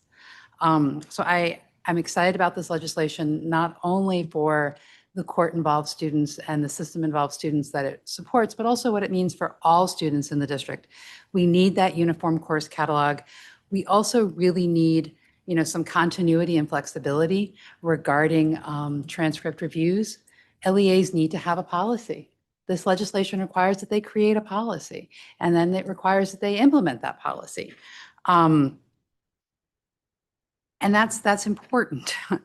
The other thing that I think is incredibly important here is to realize the impact that this has on students. And I know I shared an article with you all regarding a young person I worked with some years ago. And I want to spend some time talking about that because I have a reoccurring anxiety dream, like I think a lot of attorneys do. Every time I fill out a bar application, I have to go through my educational history and everything. And I have this dream that I find out that I didn't graduate from high school, actually. It was like 30 years ago. So when this family I worked with called and they said, we just got a call from our school that said our kid didn't graduate. I was like, that's crazy. That didn't happen. Except for it did. I made several phone calls. I talked with the LEA closed, unfortunately, right after the student graduated. I talked to the PCSB. I talked to about 4 different LEAs. And because there wasn't a common definition of what a biology lab class looked like, this kid didn't get to graduate. She delayed going to college, right? And then even more frustratingly, because then her old LEA closed, she didn't really get it together over the summer to go to this new unexpected, I thought I was done with high school and now I have to go to high school class. And I just want you to visualize what that must feel like, right? You think you're done. You have walked. There is a picture of you being done with high school and now you're not. Now, all of a sudden, she had to meet a whole new LEA's graduation requirements. So then instead of going from being like 1 lab credit behind, she was now 2 credits behind. And then she wound up getting her high school diploma at the end of the next year after earning 2 new credits, but she wound up getting that diploma from a different LEA than she thought she got her original diploma from. That is so messy and unnecessary. And that is so derailing for a student. And this is the kind of thing that parents and youth deal with all the time in DC. It's not just our kids who are court involved. It's parents who may change LEAs because they moved, or may just transition LEAs because they think this would be a better fit for their child, or because their student is homeless. You asked a lot of great questions earlier. I'm happy to answer them. I am cognizant of the fact that I am over time, but you also have my testimony about this. But I do appreciate the chance to talk about this, and I think it's incredibly important for all of our kids in DC. Thank you. Thank you. Kyla Woods. Who did I skip? I skipped Dee Dee Davis. Oh, yeah. Dee Dee Davis, then Kyla Woods. Good afternoon. My name is Dee Dee Davis, and I'm a Ward 4 resident of DC, and I appreciate the opportunity to testify here today about this bill. I am a solo practitioner panel attorney at the DC Superior Court. So I represent youth in the foster care system as a GAL. I'm a defense attorney for youth in the juvenile justice system, and I'm a special education attorney for youth in both systems. I usually spend my time in the courtroom or in school meetings. I don't usually get involved in policy. I usually just, send my grievances and problems to these great people in this room. But this bill was so important and is so relevant to all of my clients that I thought it was important to be here in person here today. I have about 20 years of experience just in this field with DC youth, and I've represented over 1,000 clients. And I would say, I know we've asked questions about numbers. For my high school youth, it's close to 100% of them have the issues that this bill addresses. Across the board, it's almost never a problem, never not a problem for our kids. So I thought it was important to share a perspective of youth who don't have the support of SJP, PDS, CLC, all the organizations here, because that's only about half the youth in the system. Most of them have me or an attorney that doesn't specialize in both systems or education. There's actually a panel at the DC Superior Court of specialized education attorneys because there's such a need for educational issues to be addressed for our youth that the court pays attorneys to essentially sue or go against our public school systems because it's such a problem. In fact, there's a wait list for youth to get those attorneys. Even when there's an identified issue, their defense attorney or their GAL says, I can't handle this on my own. I need more help. I need a special education attorney. There's a wait list because there's too many kids that have those issues. So I thought that was important to share today. So many, as you've already heard from several panel or members here testifying that the requirements in the legislation already exist in several places, whether that's guidance or memorandum of understanding. The practice is that only a few agency staff actually know about those agreements. So we've kind of talked about why they may not be applied or enforced. It's not that the intent isn't shared. I work with a lot of the different organizations and government agencies that are applied to this bill, and the staff care. They want to do what's right. We've heard some of the testimony. It's like, it's not the ground level staff that know about the MOAs or what the requirements are, and those are the ones at the meetings. I'm regularly at meetings where I am the only person that knows about the MOAs or the MOU. And so I have to share that information. So it's really hard for things to be implemented when they're not well known. So I wanted to share two provisions in the bill that I thought were especially impactful. One is the interim educational services when the appropriate school placement cannot be identified. We heard testimony about kids waiting days, weeks, months without services. And so while the timelines are very reasonable for re-enrollment, I believe it's 2 days for most kids, but some of the youth have significant or complex need that require those highly specialized placements, and they just cannot be arranged that quickly. Most of them can, but there are a few that can't. So those youth, what I'm concerned about is that they're going to sit at detention centers while those placements are identified if there's a 2-day requirement, or they'll stay at treatment facilities when the treatment's no longer needed because we need to identify those programs. Instead, they should be able to return home and get those interim educational services. So I think that's a very important provision in the bill. And the second one I wanted to highlight is the dual enrollment provisions. We all know that when the kids go to YSC, they're detained for more than 5 days, they're unenrolled from their LEA. So if they were able to maintain that enrollment, we would eliminate most of the issues in this bill for half of the kids. Short-term placement, if they can have dual enrollment, we don't have these issues. Save a ton of money, time, and a headache for those kids. And it would be similarly with the kids that are being discharged from long-term placements. If they could overlap their re-enrollment and be enrolled in the LEA that they're going to, records could be shared, placements could be identified. Right now, kids, the receiving LEA does not have any responsibility for kids until they're enrolled. So when they're at New Beginnings and they're going to a certain charter school or DCPS, those LEAs have no responsibility legally for the kids until they're enrolled. That's not a lot of incentive for them to participate in that pre-discharge planning to identify the staff that are needed, much less kids that are going to Maryland. That's a different issue. But if there was dual enrollment, when the kid is enrolled in your school, you're required to do things for that youth. And that would help a lot. So I wanted to highlight those two provisions. And I think that the strengthening the out-of-state placements provisions by requiring the education plan before a child is placed, kind of as Megan highlighted, would be great. Not just discharge planning on the back end, on the front end before youth goes, having a plan for education. Because I do want to, acknowledge that there are kids that need specialized placements. So I am concerned about having the provision that the kids can only be placed in facilities with accredited schools. For the vast majority of kids, we do want accredited schools. That's very important. But some kids have very specialized needs, mental health, substance use, kids that have been exposed to CSEC. Sometimes that is the priority, but there needs to be an education plan for those youth in advance before they go there to help eliminate the issues on the back end. Finally, I just wanted to point out that the youth that we're working with, for the most part, they're not falling behind because they can't do the work or they're not doing the work. They're falling behind because the work they've done is not being recognized. The work they've done is not being acknowledged or transferred back to their schools, and that's failing our youth.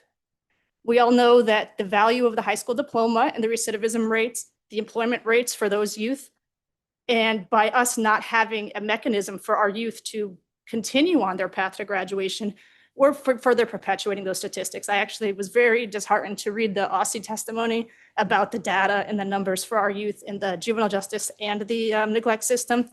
And so I think that this bill would go a long way to helping those numbers increase and to helping our youth graduate. Happy to answer any questions you may have.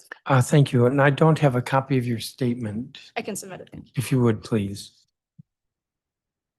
Kyla Woods. Thank you.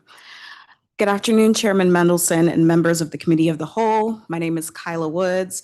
I am the Associate Director of Policy and Outreach at Open City Advocates. Today, our CEO, Penelope Spain, is inside a federal prison today working with a client. She asked me to deliver this testimony on her behalf. Open City Advocates provides legal representation and holistic mentoring to youth committed in DC's Department of Youth Rehabilitation Services. We begin working with clients after they have been removed from their homes and placed in secure facilities, and we stay with them through reentry. Open City Advocates strongly supports this bill, and we thank Councilmember Parker for introducing it. The council has heard this from us before. In November of 2020, Open City Advocates testified in support of this bill's predecessor. 6 school years have passed. The 9th graders of that fall have finished school or given up on it, waiting for a fix. The problem has not moved. For more than 2 decades, we have watched what education does for our clients. It leads to jobs, cuts the risk of rearrest, and reconnects young people to their communities.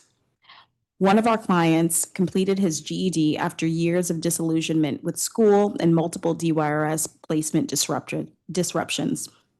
With that credential, he found the confidence to work 3 jobs and set a new goal, college. Credits matter exactly for this reason. Wendy Calvadish's study of committed youth found that the more credits a young person earns while confined, the more likely they are to return to school and earn a diploma after release. Here's what we see instead. Nearly every DYRS placement change means a school change, and nearly every school change costs credits. As you've heard, our clients are told to repeat courses they have already passed. They, their families, their advocates spend weeks chasing transcripts, school records, and IEP updates. And when young people learn that their hours in a facility classroom do not count towards graduation, they reasonably stop trying. 3 provisions matter most to us.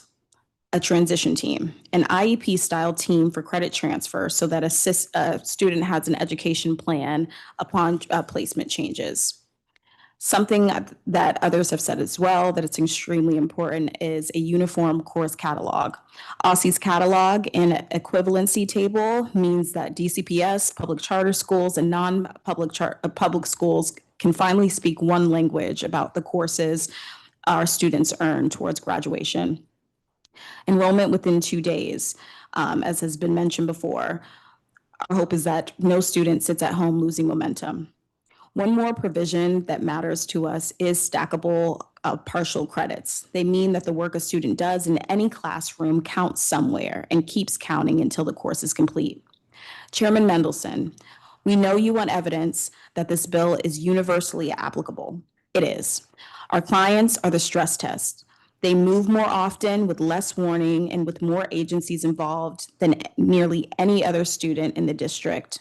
But the same structure serves students experiencing homelessness, students in military families, students in foster care, and any student whose family moves in the middle of a transcript.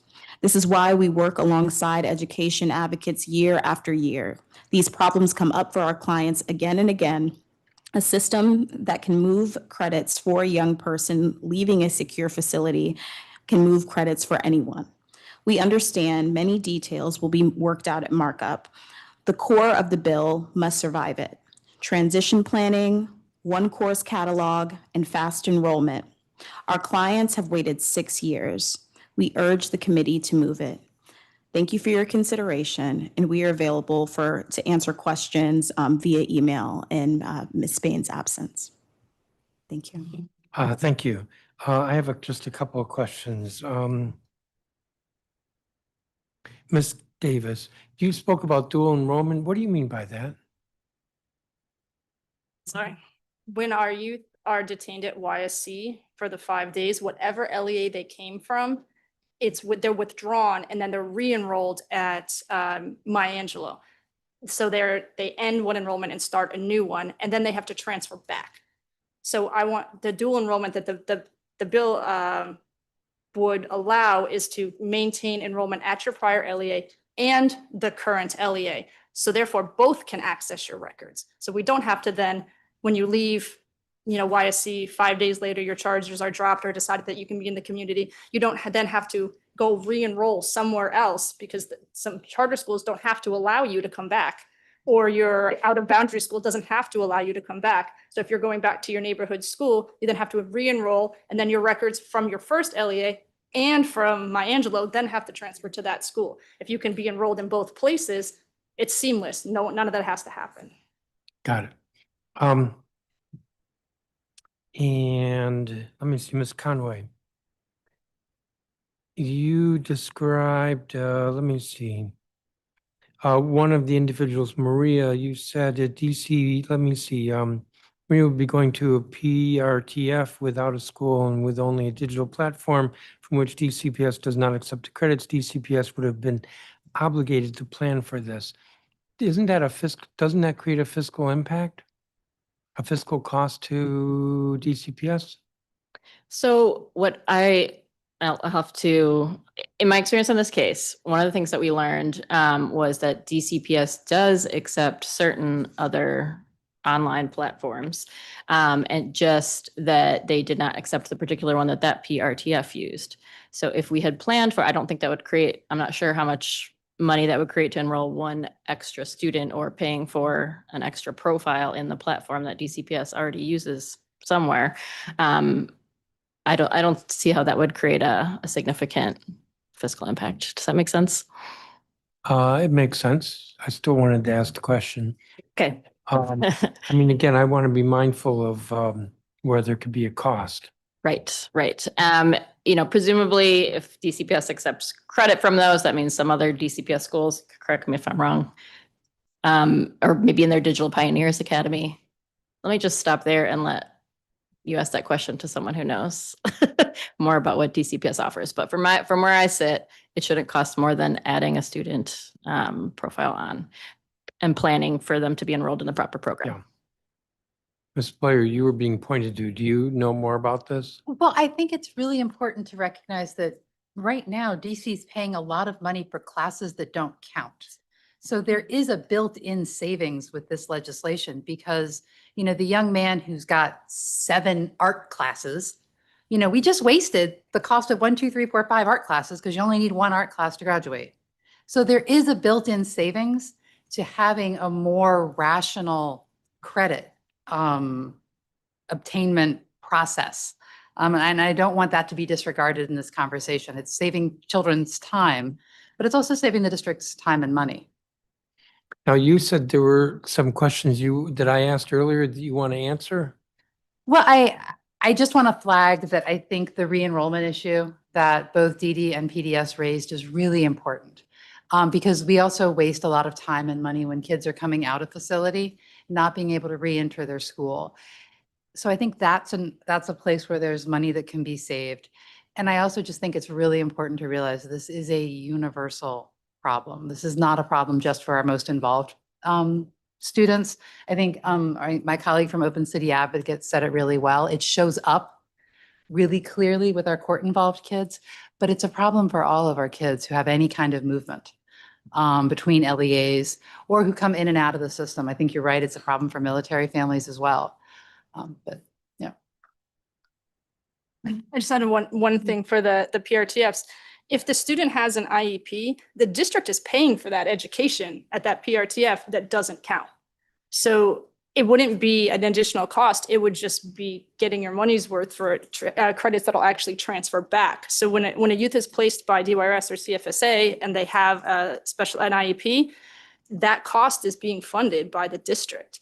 So ensuring that they're actually earning credits that can count for district diplomas is actually a cost savings that they're not going to have to repeat when they then come back to the district. Thank you. Councilmember Parker? I don't have many questions. I thought this was a really insightful panel. I did note, Dee Davis, thank you for your testimony, the interim school services and the dual enrollment. This is less a question for you, but just thinking out loud, when you said the dual enrollment part, my immediate thought was, how would we do a school count? Or would we have students on LEA's role that is in detention, and how do you accommodate if now those students are being recorded in multiple areas? That's something I'm sure we can figure out, but it's just one of the many challenges that would cause. But you make a very compelling reason why we should explore it, because it would cut down on that transfer time and window as students are moving in between LEAs. But it seems like you wanted to jump in there.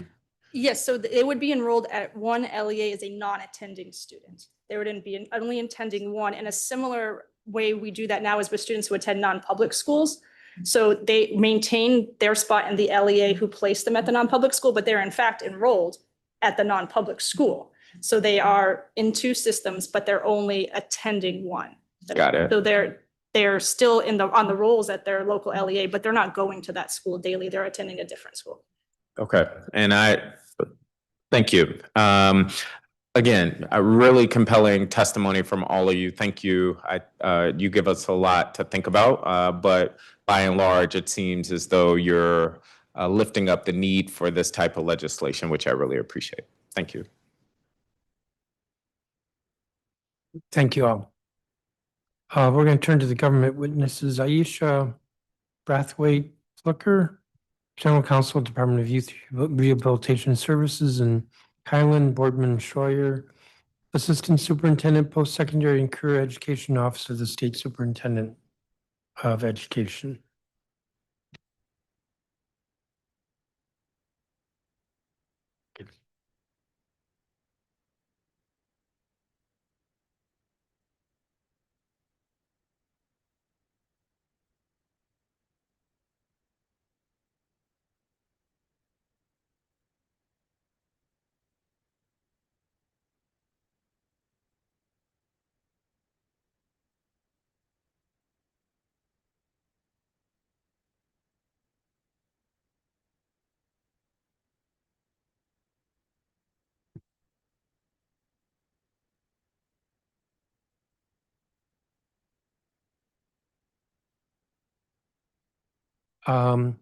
Ms. Flicker, you want to start? Thank you. Good afternoon, Chairman Mendelson and Councilmember Parker and the members of the Committee of the Whole. I'm Aisha Braithwaite Fluker, the General Counsel at the Department of Youth Rehabilitation Services. Thank you for the opportunity to provide testimony on the education continuity for the students in the care of DC Amendment Act of 2025. DYRS strongly supports the goal of ensuring educational continuity for youth in the district's care. We share the committee's commitment to reducing educational disruptions and improving coordination among agencies that serve vulnerable youth. Having access to critical education records, creating a uniform transcript, evaluation procedure, dual enrollment, allowing course waivers, and granting community service exemptions are impactful amendments that help ensure young people in the care of DYRS are on the best possible path to graduation. While we support these vital additions, there are specific aspects of the bill that DYRS recommends modifying to improve implementation.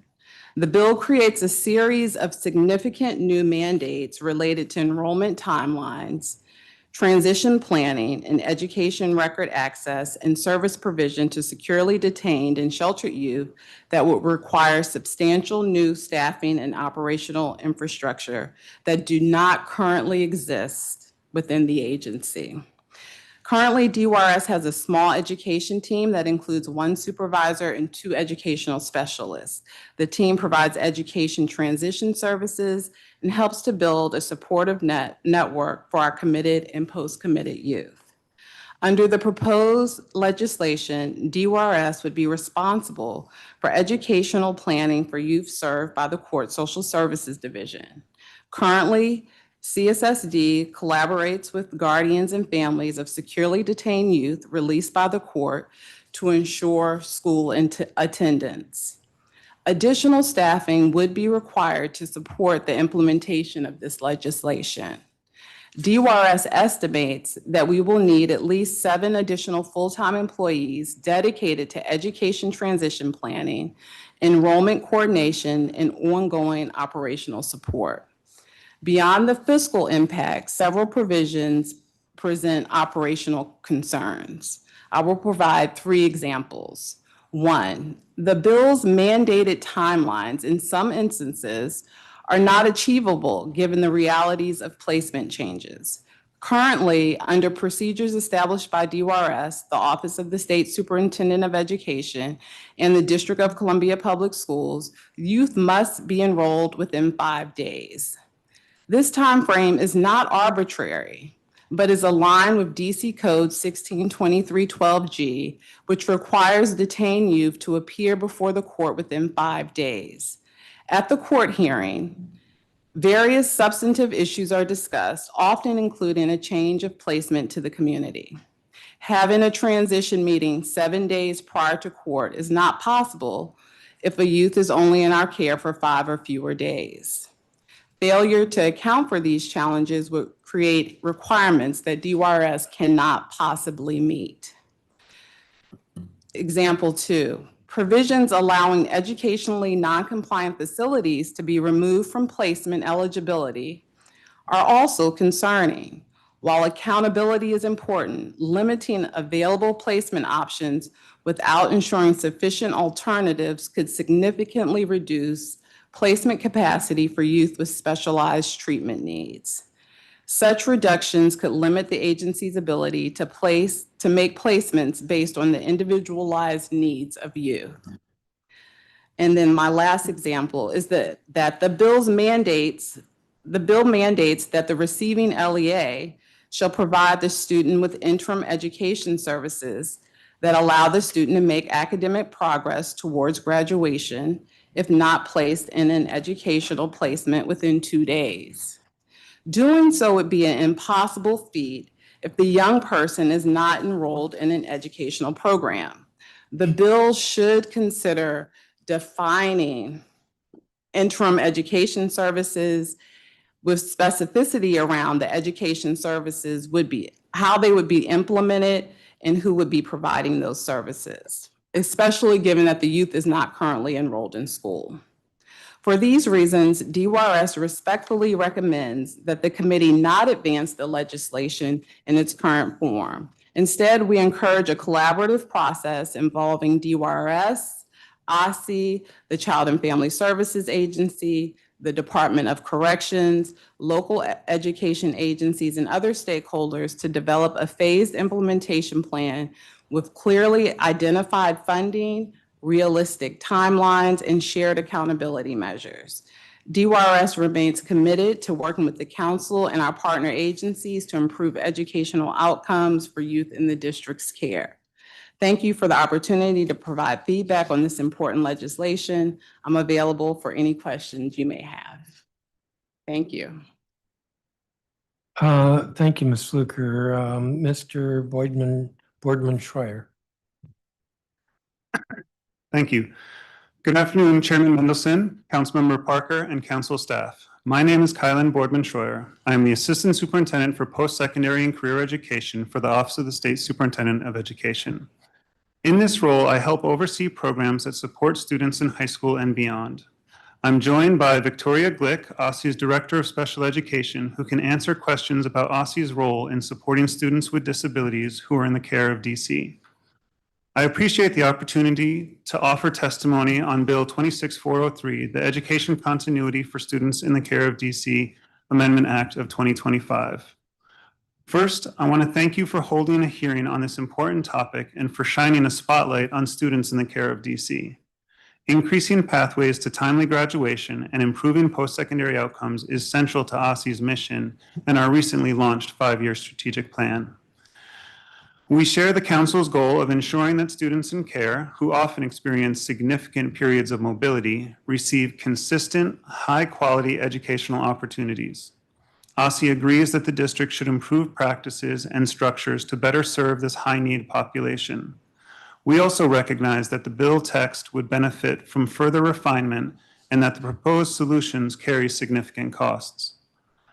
OSSI looks forward to working with the Council and our sister agencies to refine the bill to achieve our shared goals with an effective framework and the necessary resources.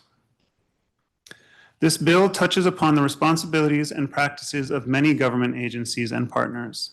In my testimony today, I will provide some context for the legislation by describing our agency's role in supporting students in the care of DC, as well as the existing needs of this population. This background should add clarity regarding agency roles and existing practices and underscore the need for improvement. Then I will provide recommendations for the legislation and how to move forward. Ultimately, our hope is that we will have the opportunity to continue to dialogue with the Council and all the relevant agencies, including local education agencies, the Department of Youth Rehabilitation Services, the Child and Family Services Agency, the Department of Corrections, and the Family Court Social Services Division to work towards the best possible legislative approach. To ground our conversation, I will share some education data about students in care. DC serves nearly 100,000 students in district LEAs and state public agencies. Of these students, approximately 500 individuals were enrolled in DYRS or DOC during the 25-26 school year, and 400 were placed in the care of CFSA, with overlap between these populations. Our preliminary data show that approximately half of students enrolled in DYRS or DOC in the 25-26 school year did not re-enroll in a DC public or public charter school. 10% re-enrolled in District of Columbia Public Schools, DCPS, 5% re-enrolled in a public charter school, and 35% remain enrolled in DYRS or DOC. In the 24-25 school year, the district achieved a record high 4-year graduation rate of 79%.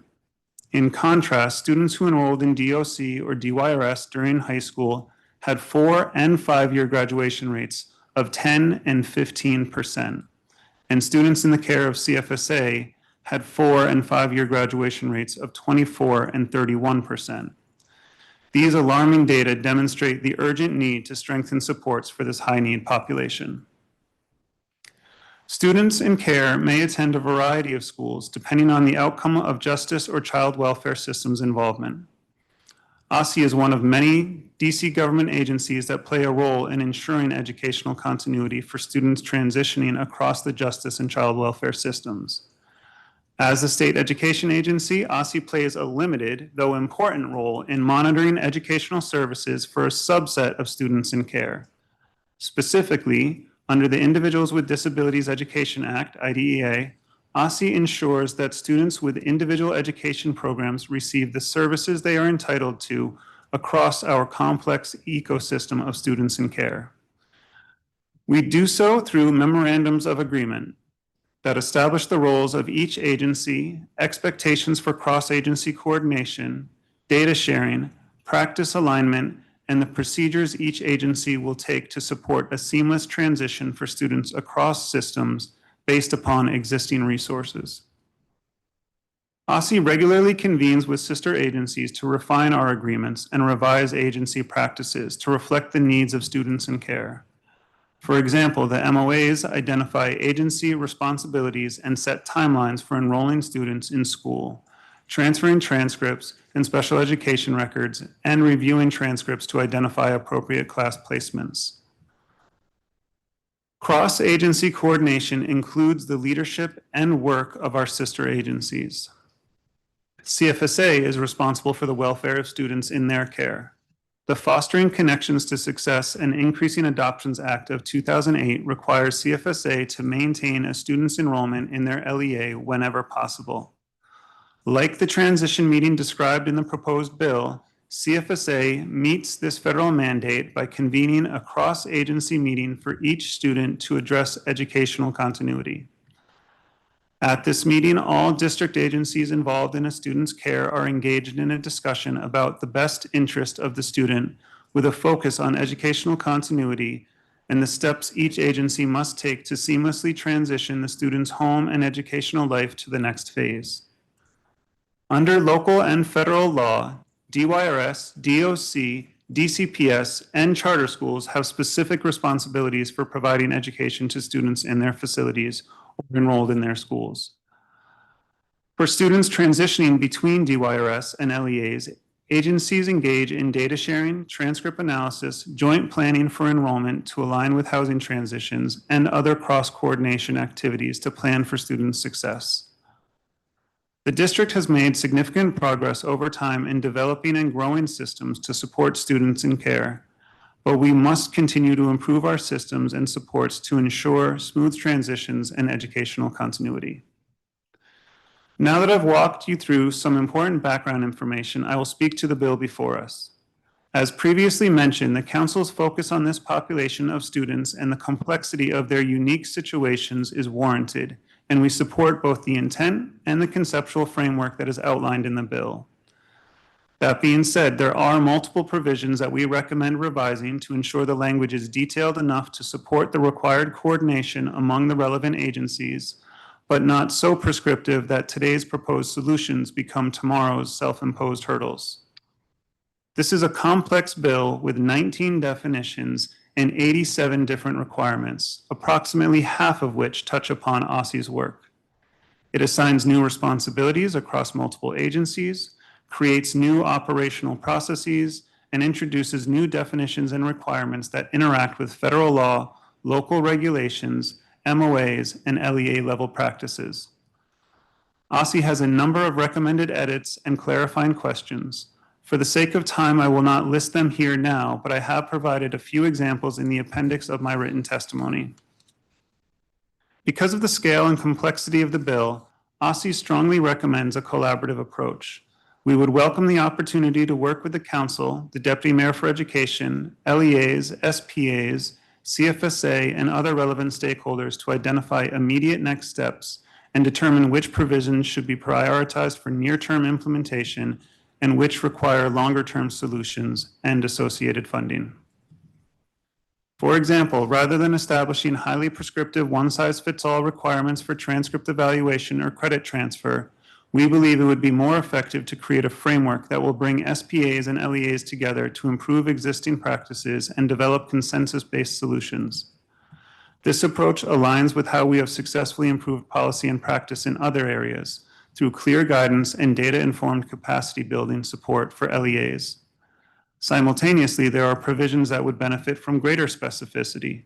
For example, the bill requires OSSI to develop training and guidance to respond to the specific needs of students in the care of DC.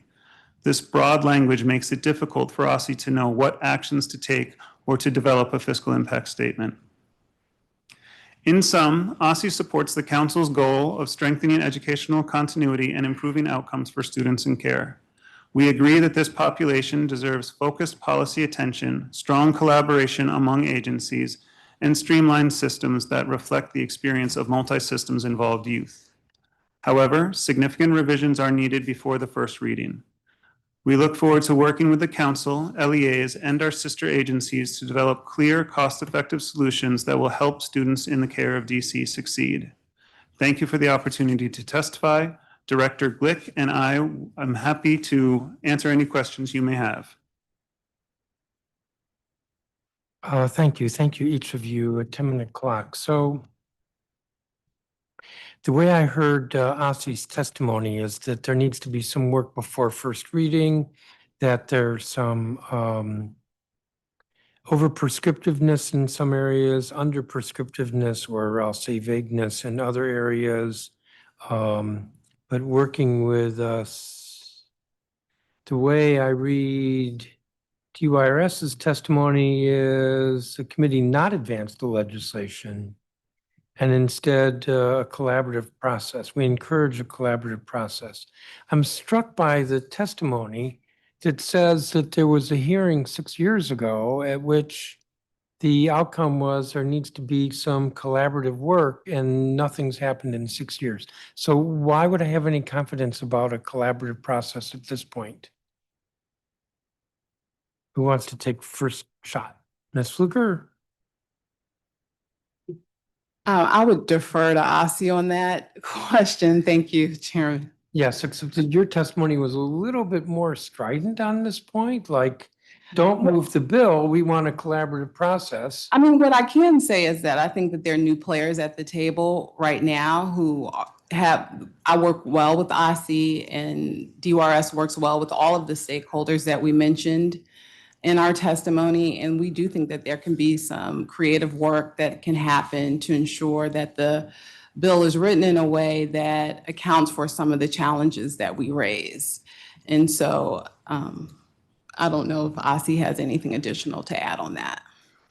I think all I would add is, first, I would say that while it is very clear, and the data that's included in my testimony make very clear that we have not done enough to support this population of students, I do think that there has been some progress over the last 6 years. I think that there's been an evolution and refinement of the MOAs, and Director Glick can speak to some of those practices. I also do think that some of the transparency that the bill is trying to create around course data and how certain courses should be eligible for course equivalency when looking at transferring students between SPAs and LEAs, that work has been largely not completed, but the foundation has been built through our course data collection that has happened over the last several years, and thanks to the council, we'll continue to be able to move forward. And a lot of the work that we've done there will build significant foundation to support some of the course equivalency and the transfer elements that are envisioned within this proposed bill. I also would just say we understand the frustration and hesitation, and we're not in any way suggesting that we pause for another 6 years and have more deliberative discussion. I am saying that we should bring together the relevant players over the course of the next few weeks and months to really figure out logistically what legislative elements can be included and can be moved forward now versus which elements might require a longer term horizon. So you mentioned MOAs, but we heard testimony that the MOAs are not very effective. So why even bother with the MOAs?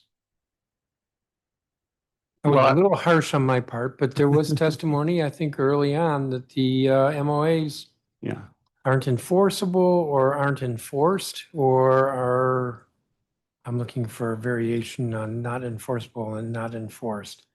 Well, I think that there's been some good work on establishing what we want to happen through the MOAs, and I'm going to defer to Director Glick to speak around how we try to work to implement those MOAs with fidelity. Nice to see you, Chairman, and thank you for the question. So a note on enforceability, and then I'll talk a little bit about the MOAs themselves and the progress we've made with those MOAs.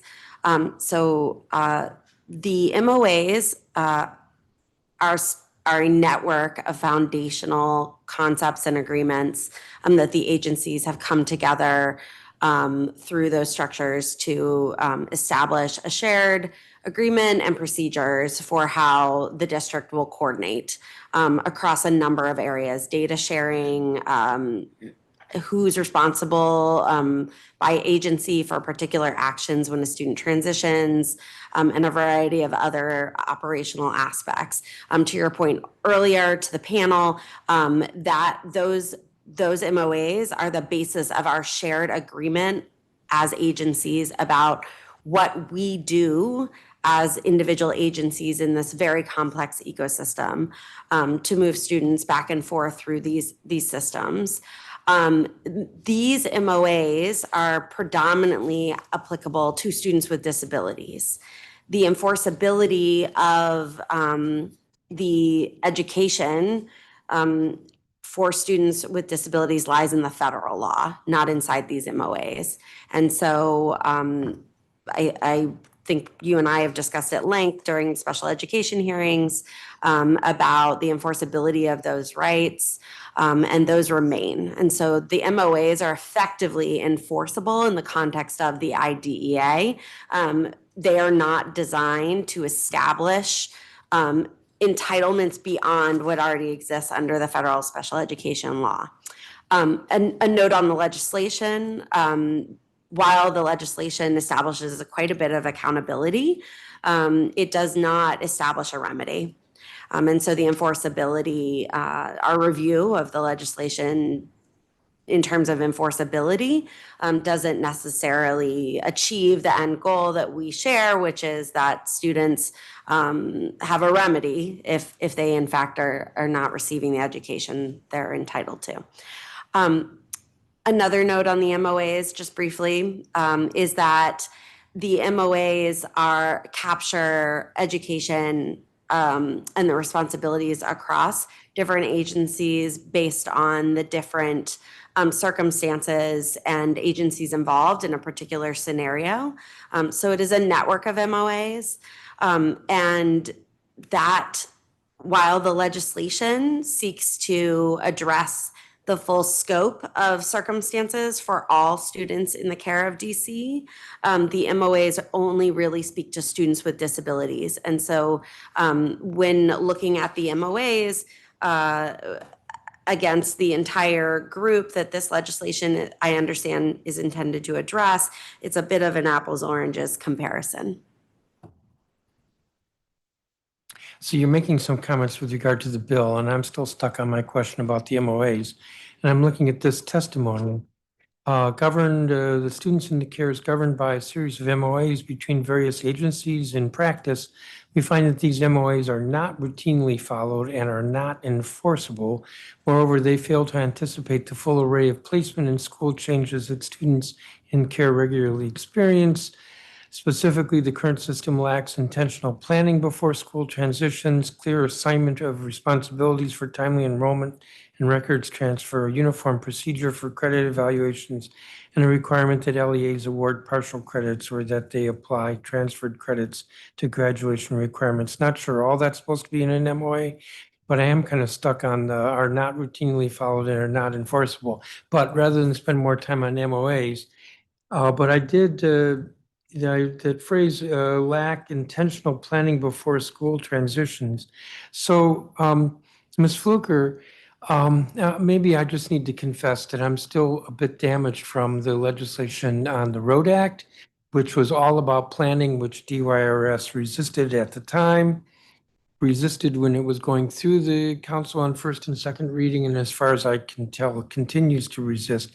Why is it that DYRS doesn't believe in planning? Your answer is going to be, well, you do, but then you say you need at least 7 additional full-time employees, which says to me either that DYRS is looking to torpedo this bill with a cost, or that DYRS is under-resourced. I suspect it's more the latter, although I will bet, Councilmember Parker can contradict me if I'm wrong, that the director of DYRS testified at his budget hearing that the budget for DYRS was adequate and met all the needs. So which is it? About planning, which seems to not exist in this space with regard to students in the care of DC, or under-resourced and not wanting to admit it? Microphone. Yes, we do support planning. We know that planning is the cornerstone to rehabilitation in ensuring that we work with the parents of our youth, the legal advocates that represent our youth, and the youth themselves to ensure that they get the supportive services that they need. I think sometimes there is a push and pull between whether something needs to be codified in the law if it's already occurring at the agency. Well, if it's already occurring, then there should not be a need for 7 additional full-time employees dedicated to educational transition planning. Those new and those additional supports are needed due to some of the new things in the bill that are required. I mean, like educational planning. Right, so we do have an education team currently. 2 people. Yeah, and a supervisor. So then it's adequate what's being provided? Because I've just listened to a couple hours of testimony about how these kids are falling through the cracks. I think we've all heard the data that we want to make sure that our young people are graduating at a higher rate than what we heard today. What I'm saying is that the bill requires additional work that's not currently being done through DYRS, and that it's being done either through OSSI or through DCPS or through Court Social Services Division. DYRS's main goal is to ensure that we work with our committed youth and ensure that they transition out to better education programs. But when we're talking about working with securely detained youth, that population is so transient. They might be at YSC for 2 days, 3 days, 10 days. It just depends. And so once they leave our facility, they have there's no legal reason for them to engage with DYRS further. This bill is indicating that we would need to make sure we have transition planning, prepare for court hearings in advance, 7 days in advance. Those are the additional things that we would need additional support for. Also, as it relates to accessing new technologies through DCPS or OSSI. We currently have some information, but we're not currently have access to Aspen, which is another system that the district uses to enroll and disenroll students. So those are different investments that would be needed. And right now, we transition kids within 5 days. This bill is saying within 2 days. And so anytime you're saying you want to do something faster, oftentimes you need additional support to get that done. I may come back to this. Councilmember Parker? Thank you, Mr. Chairman. I am struck by this testimony. I don't know what I anticipated, but I thought it was going to be the gist of let's work together and support our most vulnerable students. And what I'm hearing from DYRS and OSSI, I'm taking away is, yes, we have a problem, but let's not address it in this way. And, maybe I'm interpreting it the wrong way, but I'm struck and I'm being generous there. I want to start with DYRS. And so, before I go there, we acknowledge that there is a problem with credit transfers, the lack of transitional support and services between LEAs and for young people in the detention of DYRS and in our foster care system. It seems like everybody acknowledges that that is a problem. I think the stat that was given is that we have a 10 to 15% 4-year graduation rate for young people leaving DYRS. That's a problem. It's also worth noting, and it was alluded to earlier, that education services are linked to recidivism. I think the last reports we had on recidivism had it above 50%, meaning everything we're doing at DYRS is a revolving door and the young people are coming right back to the agency, which is aligned with what I heard from the young man that I referenced earlier. And then there's this subtext, and I'm getting to my questions, that what is the role of OSSI? Now, I may be on an island by myself, and I know I've talked about this many times, but it almost seemed as though in your testimony, the representative from OSSI, you're suggesting many agencies have the responsibility for these young people, not us. That's what I'm taking away from the testimony. So I'm going to clarify that because I see it as OSSI's responsibility ultimately, regardless if the young person is in the care of DRS, CFSA, or any LEA. For DRS, one of the challenges, and the chairman just spoke about this, you raise staffing challenges. Are you prepared to talk about which provisions you believe are achievable today with the 3 FTEs you currently have versus the 7 you would need to implement this bill? Sorry, I think that in the testimony, I talked about some of the things in the bill that we think are very helpful. The dual enrollment, a course catalog, those types of things we believe would be very helpful in ensuring young people transition as quickly as possible from either YSC, Youth Services Center, or New Beginnings. Those would not require new investments on behalf of DYRS, and we think that those would be great additions to assisting young people to move forward in their educational program. Okay, let me ask this. Are you satisfied with the transitional services at DRS today?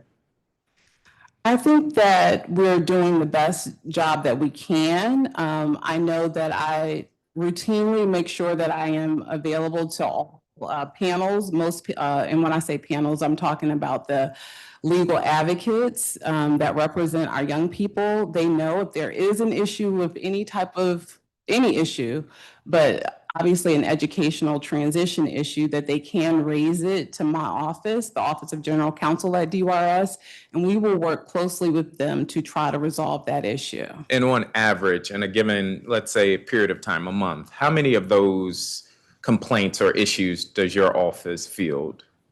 So I've been with DYRS for approximately 4 years, and while there are due process complaints that have been raised through My Angelo Academy that they will resolve, there's only been one that was provided to where I had one complaint.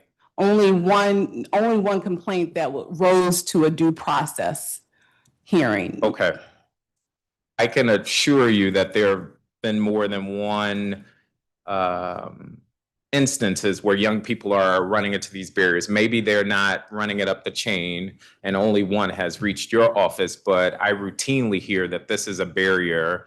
We heard from Maya earlier today, the provider at DRS, that they're saying, yes, this is a routine issue for us. So I just would hope that this would be something the agency would look at and potentially work with my team on. I want to keep going though. Another area you highlighted was expanded responsibilities. Yes, the bill expands responsibilities for both OSSI and the agency in recognition that we're not doing a good job as a district right now. We should be clear-eyed about that. It does expand responsibility. No, I agree with you. Yes. Okay. So you indicated that the bill would require DRS to assume educational planning responsibilities for youth served by court social services, and you talked about that. Do you have a proposal by how you would divide responsibilities between DRS and court social services? I took from that comment that you would recommend a bifurcated approach where you all deal with young people in your care, we deal with young people in our care. Is that what you're getting at? No, DRS has always been in support of a unified system. We know that there are challenges with making that happen, but we have been working closely with the new CSSD director, and there is collaboration happening. I think that the issue is that when a young person is no longer under our supervision and they're under the supervision of Court Social Services Division, that parent that's involved, that young person that's involved in those cases, there's no hook for them to still engage with DRS. So we could make a transition plan or be responsible for scheduling a transition plan, but they don't have to attend. And there's no reason, it's almost like an inmate who gets released from DOC because maybe, their case got dismissed or, and then DOC is still reaching out to them to say, hey, I want to do education planning with you. If DRS is making a transition plan and is sharing it with court social services, who is working with that young person to make sure they're going to school, going to work, what have you, while they're under their supervision, why would court social services not adhere to the plan that presumably you would have worked with them on and created for the young person in question? No, I think that all of our stakeholders, we want to ensure that young people receive education. And I think that they would be in support of that. And if there is a meeting that happens with all of us at the table, I think all of us would ensure that it's followed. Okay, and then you had issues with timelines. I heard one area where you said it's 2 days, and so I'm hearing you would recommend it remain at 5 days. Yes, I would recommend that it remain at 5 days, yes. Okay. Are there alternative benchmarks that DRS believes would still achieve timely educational transition services outside of that 5-day window? Yes, I mean, the 5 days would be the limit. Most young people who transition from YSC and to go to New Beginnings, it's a seamless transition. Those young people are already getting education services through Maya Angelou at YSC, and they transition to New Beginnings without any disruption. I think the areas that are more challenging are young people who have to go to out-of-state placements. And that is a population that I think is more difficult to manage and plan for, because those young people have individualized needs. And I think you heard from a prior person, Ms. Davis, who spoke about the substance abuse. Some of our kids need intensive substance abuse. Yeah. And they might be in an intensive program, a detox program. And education services may not be available there, but the goal is for them to get clean first. We want to make sure young people get clean and stabilized. And obviously education is always at the forefront as well, but we do have young people who have specialized needs. And to say that a young person, if they're placed at a placement that's providing them with treatment, and the education is not in alignment with what OSSI thinks is appropriate, they get removed. We think that that would be a challenge and wouldn't be appropriate. That is a staggering comment. I just would encourage you to review that with the agency. I don't think DRS should publicly make that statement, that if our state education agency says this is not worthwhile education, we should still send young people to that program. What I'm saying is that we want to make sure that we have the appropriate treatment facilities available. And treatment is important. And stabilization, we want to make sure that our young people get stabilized. And education should be provided there, but there is a missing link between the education that they're receiving at these specialized placements and what OSSI is willing to accept. And so that's why we are in support of a catalog, so that when a young person leaves a placement, they are able to get the services and support. Get the credits that they're looking for. Okay, I have many more questions, Mr. Chairman. I just would say education is a rehabilitation service, in my opinion. Mine too. And it should not be seen as secondary, that if you get this treatment or if we can place you here, we'll get to the education after the fact. And so again, I take your feedback with the positive intention I believe you're making it, but I think the sentiment, how I'm receiving it is, yeah, there is a problem, but other things trump the education that our young people would receive. And I think we can do both things. We can get them the care they deserve while also giving them the education that is quality and that will put them on the right path. I agree with you, Councilman. Okay, so I hope we can work together on that. Yes. Awesome. Except that in your testimony, you say provisions allowing educationally non-compliant facilities. I'll repeat, educationally non-compliant facilities to be removed from placement eligibility are also concerning. While accountability is important, limiting available placement options without ensuring sufficient alternatives could significantly reduce placement capacity for youth with specialized treatment needs. I mean, you have it right there in writing. What is the point of sending or providing a youth who's in DYRS's care with educationally non-compliant services that are just a waste of that person's, I don't know what I want to say, time, expectations? How can that be justified in any way? I think that the conversation that I was having with Councilman Parker, I want to just reiterate that we understand the importance of education. And we want to work with OSSI and DCPS to ensure that our young people's credits that they're receiving at these placements, that they will transfer.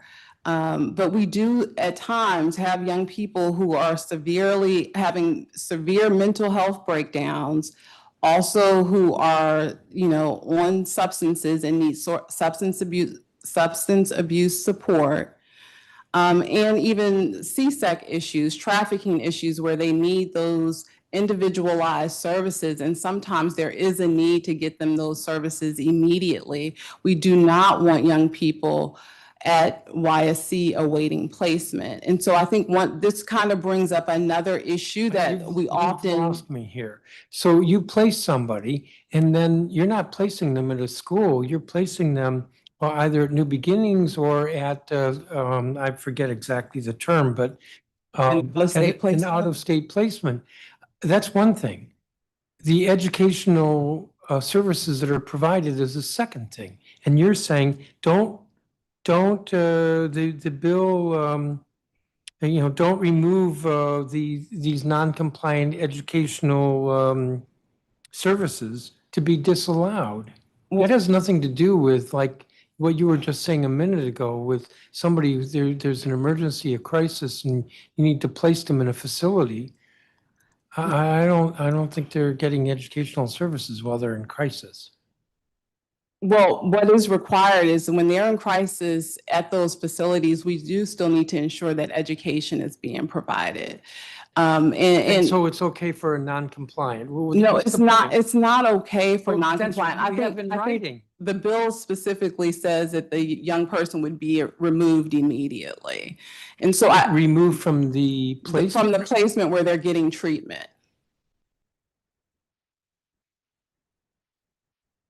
It says allowing educationally non-compliant facilities to be removed from placement eligibility. Yes, Chairman. In the bill, it specifically states here. Okay, so I've just listened to a couple hours of testimony. It sounds like this educational non-compliance is more the norm than the exception.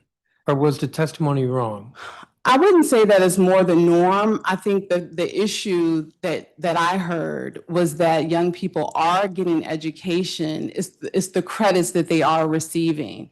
And so some of them may have, the credits don't go towards graduation, or they may have too many of one type of credit, like the arts example that was mentioned.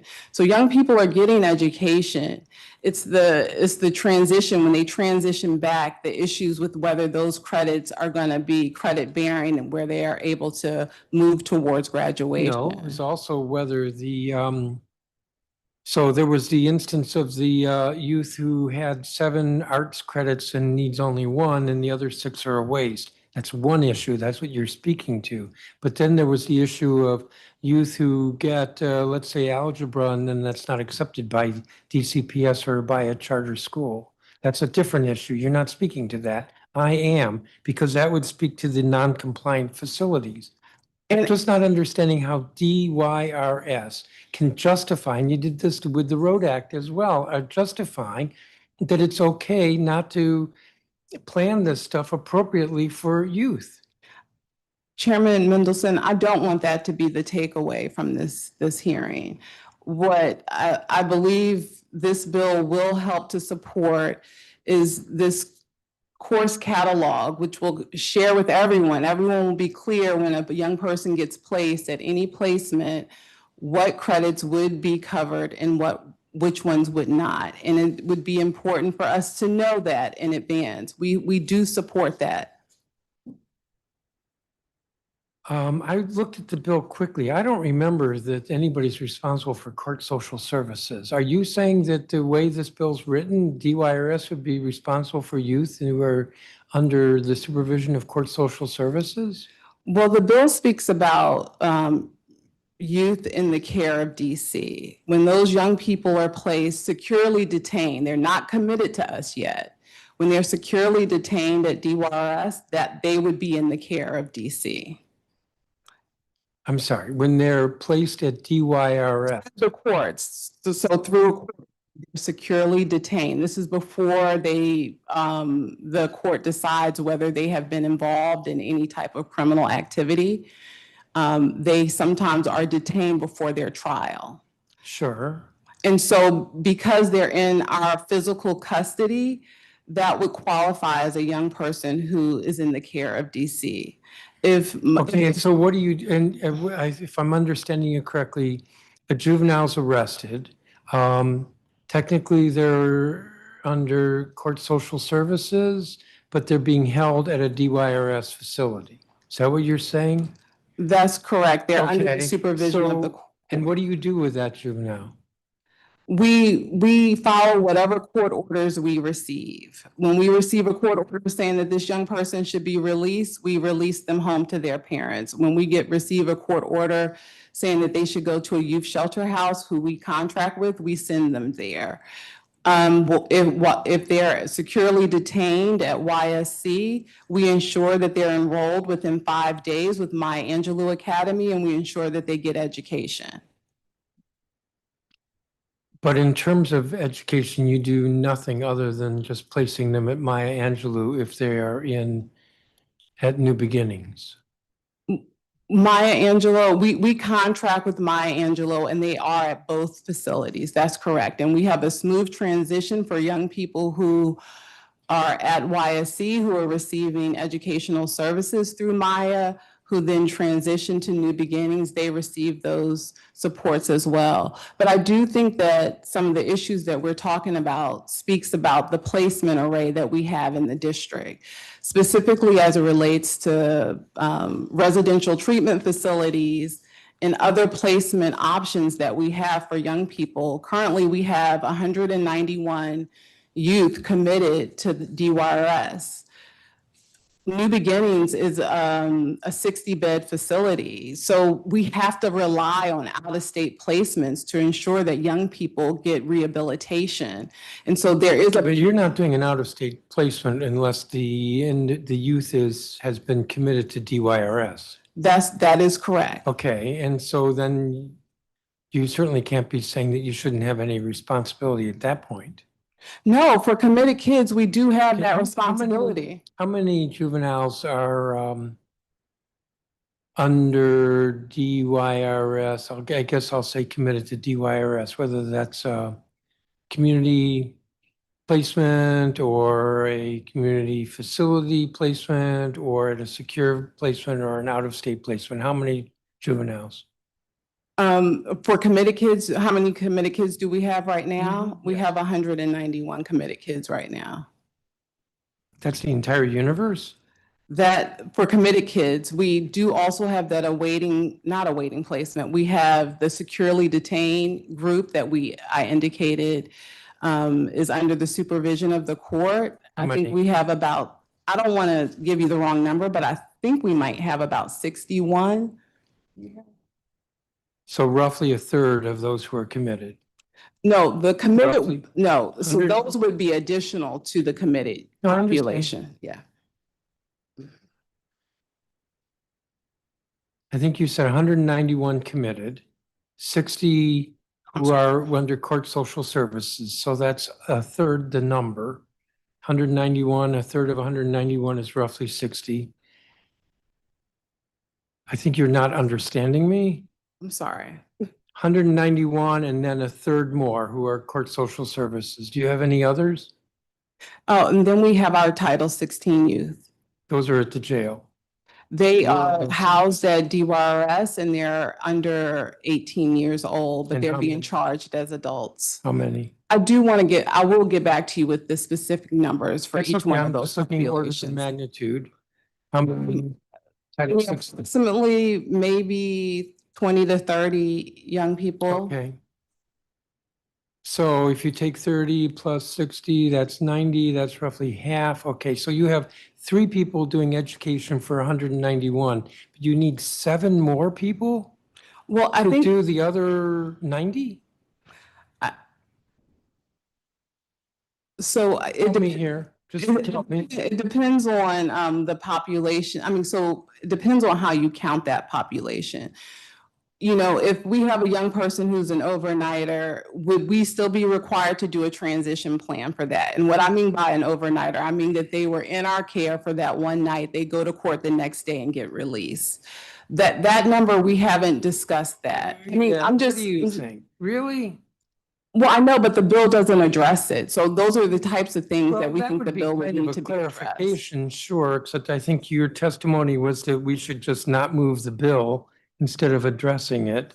But you also said that you'll need 7 additional, at least, I left out that word, at least 7 additional full-time employees. And that's an estimate, depending on once the bill is passed. Currently, right now, we're not doing the transition meetings with the number of folks that are required within the bill, the coordination of those meetings and things of that nature. And You mean for the ones who are actually committed to you? no, I'm saying for the population the larger population that we're And I discussing. feel like we're going around in circles. Councilmember Parker, do you have more questions? Yes. I think it's important for us to come back to the why and why this bill is important. It's because so many of our young people are finding it difficult to transition between LEAs, full stop. And it's uniquely a challenge for young people in the care of DRS. But I think it's important for us to zoom out that even for young people outside of DRS, this is a challenge, and that is why we should be dealing with this. Mr. Boardman-Schroyer, I wanted to come to you. Why does OSSI not currently publish a comprehensive uniform course catalog for all secondary classes across the district? Thank you so much for the question. And actually, if you wouldn't mind, I would just take a point of privilege to just clarify some of your interpretation earlier. I just wanted to make sure that it's clear. We are not saying that we don't support the bill. We actually very much do support the bill. We do believe that there are areas where we need to tweak the language so that we can actually move forward with implementation in a successful way. But that is OSSI's official position on the legislation, is that we are absolutely interested in working with you and the committee in general to figure out how do we tweak the language in a way so that what is intended can be implemented in the way it's intended. I So really appreciate that. That wasn't my interpretation, so thanks for the clarification. very good. In terms of your question on the course catalog, I think what I alluded to earlier is the course data collection that OSSI has been undergoing for, I would say, probably the last 2 to 3 years, actually is getting us much closer to what you're asking for than I think we have publicly communicated. So if you look at the fact that our course collection, the publicly available data in the course collection, you can look at all the different, for instance, we actually just did this in the prep for this hearing. We were looking at all the different ways LEAs report Algebra 1, and you can map all of the different ways, and there was roughly 180 different ways that, courses were like named, and that included duplication. So it was closer to like 50 different ways that LEAs have basically named Algebra 1, but you can map all of that through the course collection that we have in a way that gets very close to, maybe not exactly what the bill speaks to, but very close to us being able to say, yes, these courses across all of these different educational entities are connected to the same graduation requirement and the same course level standards associated with that graduation requirement. And so if we were able to better leverage that and communicate with stakeholders about how to use that, we think we would get close to, maybe not exactly where the bill is going, but very close to where the intent of that component, that subtitle of the bill is moving in the direction of. And what is the intended timeline on that work stream that you're referencing? So I believe, I'm going to look back, I believe that is available as of today. That is how we've communicated about it is maybe not in that exact way, but it is available as of today. It's publicly available and we would be happy to show you. Yep. So if I were to be a counselor at a said high school, I should be able to look at this LEA across town to see which of their courses align with mine. Correct. And where does one find this open source comparison tool you're talking about? It's on the report card website. Got it. Okay. And I would say that, one of the things that is envisioned in the legislation is OSSI doing different trainings. We think, again, this might be an area where we could better communicate that this information is readily available and how schools and LEAs should be leveraging it. I was struck by that one. I think you testified that it was broad for us to say OSSI should do training. Yes, that's correct. We believe, we're, again, not arguing that we shouldn't do training, but it would be useful for us to understand specifically what areas the council is identifying as the key deficiencies and how do we make sure that we are building our training to address those. I got it. So I was struck by something Mr. Beach referenced earlier, which a key takeaway is the lack of enforcement. And so let's use this scenario you're talking about. There's this tool OSSI has put out. If there is a discrepancy, who is the arbiter to decide what is what? Can people come to OSSI and say, make a determination whether or not these courses are aligned? Or is it right now more so reference between LEAs for them to, is it a FY or are you all in a position to make a determination about course distinctions? Yeah, right now it is, all of those decisions are fully LEA decisions. So we are providing this and other, we've released other guidance on course equivalency. All of that information that we've released is meant to be guidance so that LEAs can leverage those tools. But as of right now, it is fully under an LEA autonomy decision. And one of the things this bill would do would, in my opinion, put OSSI in a driver's seat to help make those decisions in instances where it's not as clear or it's ambiguous. Because ultimately, someone has to make the determination if, let's say, DCPS and said charter school doesn't agree that this course is equivalent. It seems like you're going to jump in there. Yeah, Councilmember Parker, I appreciate your interest in enforcement and accountability, and I think OSSI shares that interest wholeheartedly. I love that. One of the enforcement officer from the beginning over here, one of the areas where more prescriptive language might be or more specificity would help guide OSSI's work in this space is to specify what you intend OSSI to enforce through the bill. The language in that provision is very broad, much like the training provision. It says OSSI will enforce. Not clear entirely what OSSI would be enforcing and what remedy would be available. Much of our responsibility in this landscape currently as the state education agency is with regard to our authorities in special education that are afforded to us through federal laws. And it's very clear what the enforcement actions are and what the remedies available are. This bill seeks to extend some of those entitlements to students without disabilities. And that framework or those procedural safeguards that our partners in the advocacy space mentioned in their testimony are seeking don't exist for students without disabilities. And so being clear about what that framework for remedy is. Of course they do. We would create a law to say they exist. And we would need to be clear on what those enforcement mechanisms Yes, are and what yes. those remedies. I mean, I will name my bias. I've said it 1,000,001 times. I think OSSI needs to lean into being the state education agency and not merely a collaborator with LEAs. I don't mean that as a form of disrespect. But this would require OSSI to say, LEAs, this is our determination about course credits, but I hear you loud and clear. That is an area where we can tighten up and be more prescriptive in language to denote what we are hoping OSSI to do in that instance. I see my time ticking and the chairman is peering down the dais, so I want to go to this question here.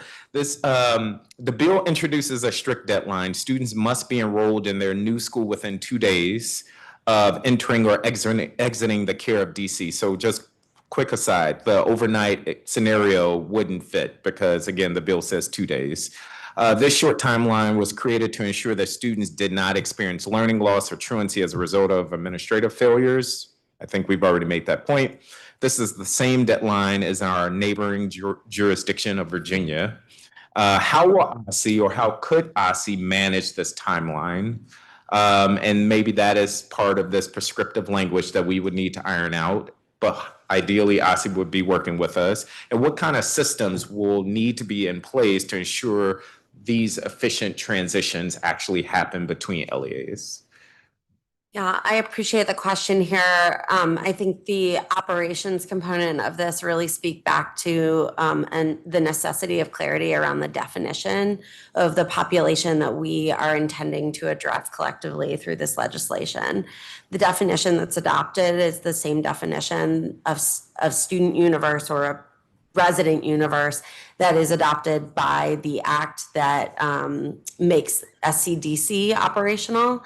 And that definition is one that is very broad. It encompasses folks all the way up to age 25 who are in varying levels of engagement across CFSA, Federal Bureau of Prisons, Department of Corrections, CSOSA. So just quick. We need more clarity on which Something- population you are speaking to in order to understand which kinds would apply. It would be children in the care of DC, namely from DRS or CFSA. A recurring trend is LEAs telling DRS or Maya, the provider, we won't accept said credit from Maya Angelou because this kid was in DRS. That is an instance where I would imagine OSSI will step in to say, actually, you will accept this credit, or actually you do have to transition this young person within 2 days for the continuity of their education services.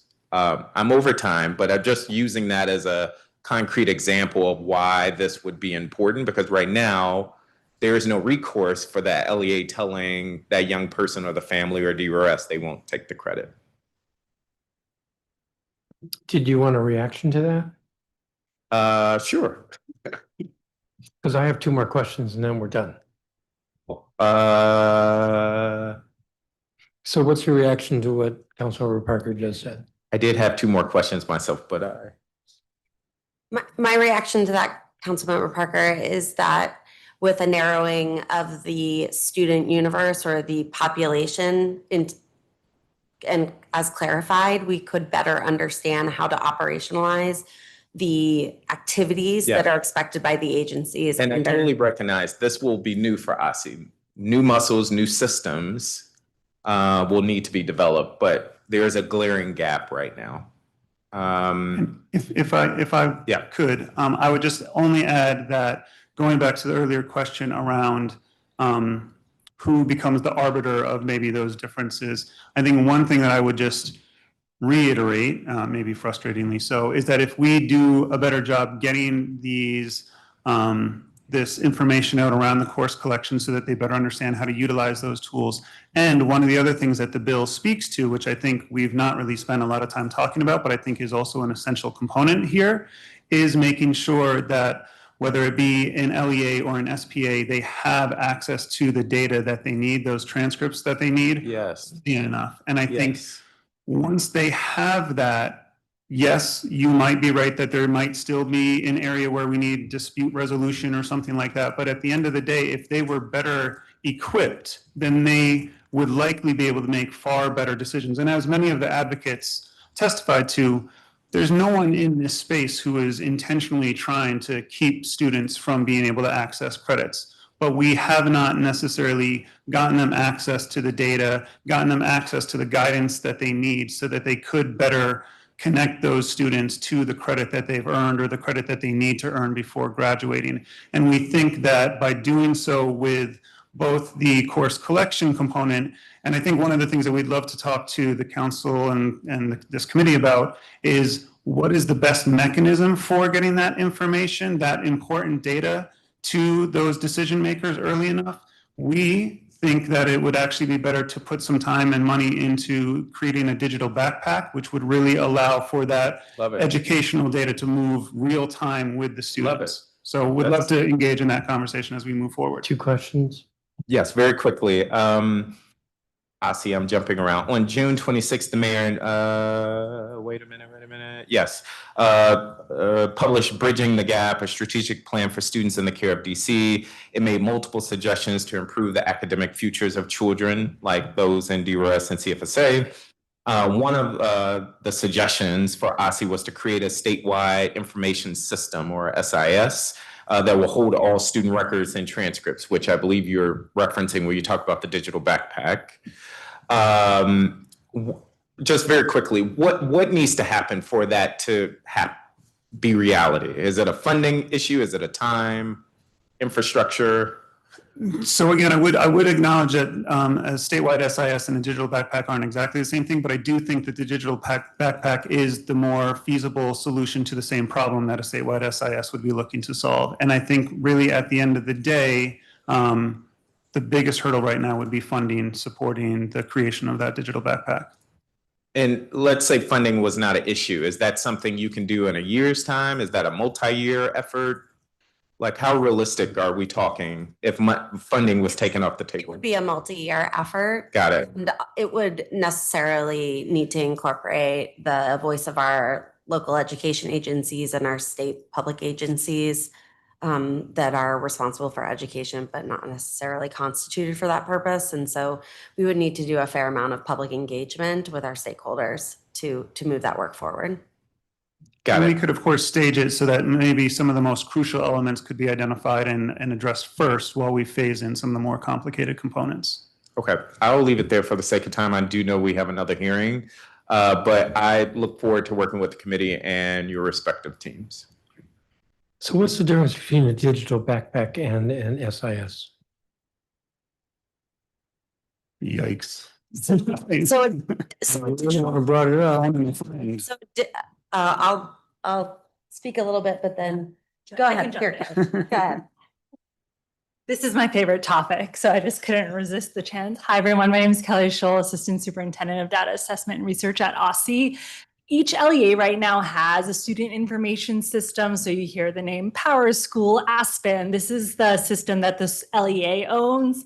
The state, that as a state education agency, on a nightly basis gets data from those student information systems pushed to OSSI, which is how we own data, how we access data across all 69 LEAs. And with that, we build our state longitudinal educational data, so SLED, which is independent of the individual student information systems that folks procure. A few states do have a statewide SIS where they say you will use X. That's not our model. LEAs make that decision. Then on the back end, we normalize across the data and can view that as if it all came from the same place in our SLED system. And a digital backpack? Is like a fancy SLED student. It would be an enhancement of our state longitudinal data system where right now you can go in and you can see assessment scores, you can see enrollment history. I think of it as like adding a folder, which is why we do a multi-year stage. You could add a folder that has the transcript. You could add in a folder that has case notes. So SLED is sort of like the shell, the backpack. And then as we hear more requests for more data and we're able to get access to it and have the time and resources, we sort of add folders to this digital backpack so that it becomes a very robust picture of the student's educational experience. Are there alternative approaches that would be less costly or more efficient than the centralized system?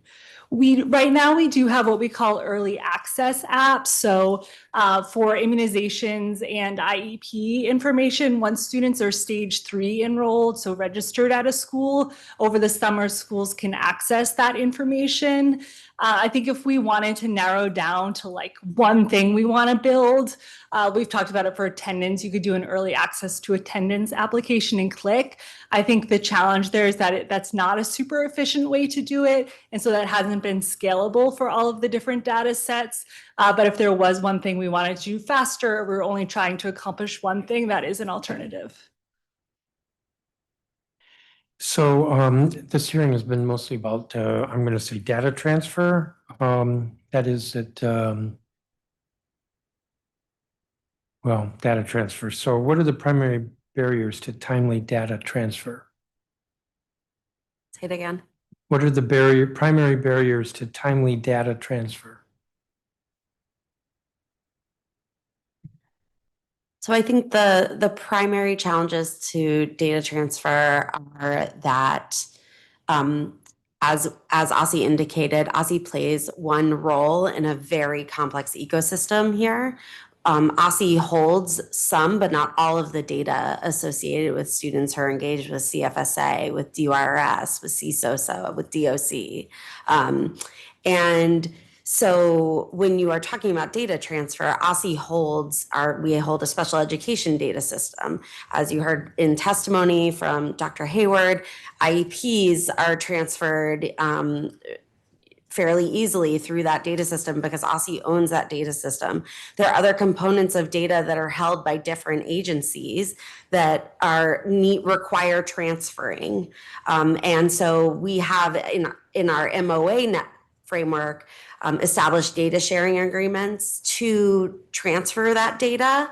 But there aren't necessarily holistic data systems that this district has invested in to transfer all of the components of data. And that's why we come back again with this concept around the digital backpack, because what it can offer is a holistic data transfer process with all of the different components from all the different agencies. But at this time, Aussie has invested its resources in the transfer of data that Aussie owns and has authoritative access to.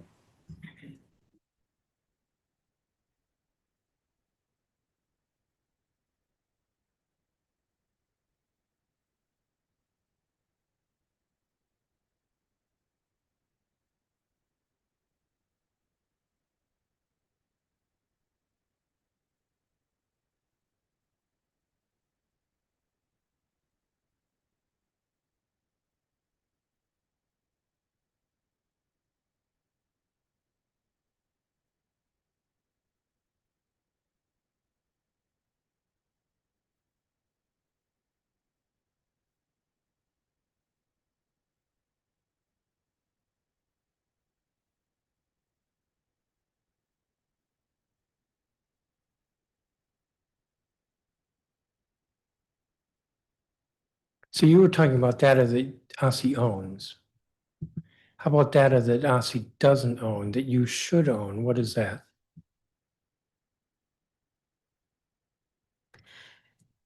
Okay. Yep. Go ahead. I want to be clear that Aussie doesn't own any of this Yeah. data. The students and families own the data. Aussie's able to access it, and we take that responsibility seriously. Right now, we do hear through the grapevine challenges of this transfer. Somebody is waiting a few days to get a transcript from another LEA. Right now, that process is all happening LEA to LEA. Aussie does collect course data, so we could, through a module in SLED or digital backpack, whatever you want to call it, have a sort of preliminary draft transcript to skip that call of one school having to call another school to see what courses they took. I can't think of off the top of my head any data that Aussie should have access to that it doesn't. But I do think right now this is a process that is happening without Aussie, which is important to know. LEAs are communicating with other LEAs. So we don't have a lot of visibility into the timelines there. All right, that's helpful. Is there any statutory impediment or any statutory facilitation that we should know? A statutory impediment to OSSI participating in that process. Developing your digital backpack, or I've always thought of that as being a resource issue, as in money. I would agree More with that. money. We actually are already collecting all of the course data that we would need for those sorts of transcripts with the help of the council. That's a project that's been sustained over the past few years. So it is now about the resources to actually develop the tool to transmit this back to LEAs in that way. I also think we'd want to talk to our general counsel to make sure around the statutory components. It's a good question, but one that I want to reserve the right to get back to you on. Oh, good. So there's follow-up. So you'll have to get Yeah. back to us. All right. I'm going to leave it there. We have another hearing that's going to start in a few minutes. Actually, probably 10 minutes. So this has been a hearing on Bill 26-0403, Education Continuity for Students in the Care of DC Amendment Act of 2025. The record in this matter will close at 5 p.m. on Monday, July 20th, and the time is 4:17 p.m. and this hearing's adjourned.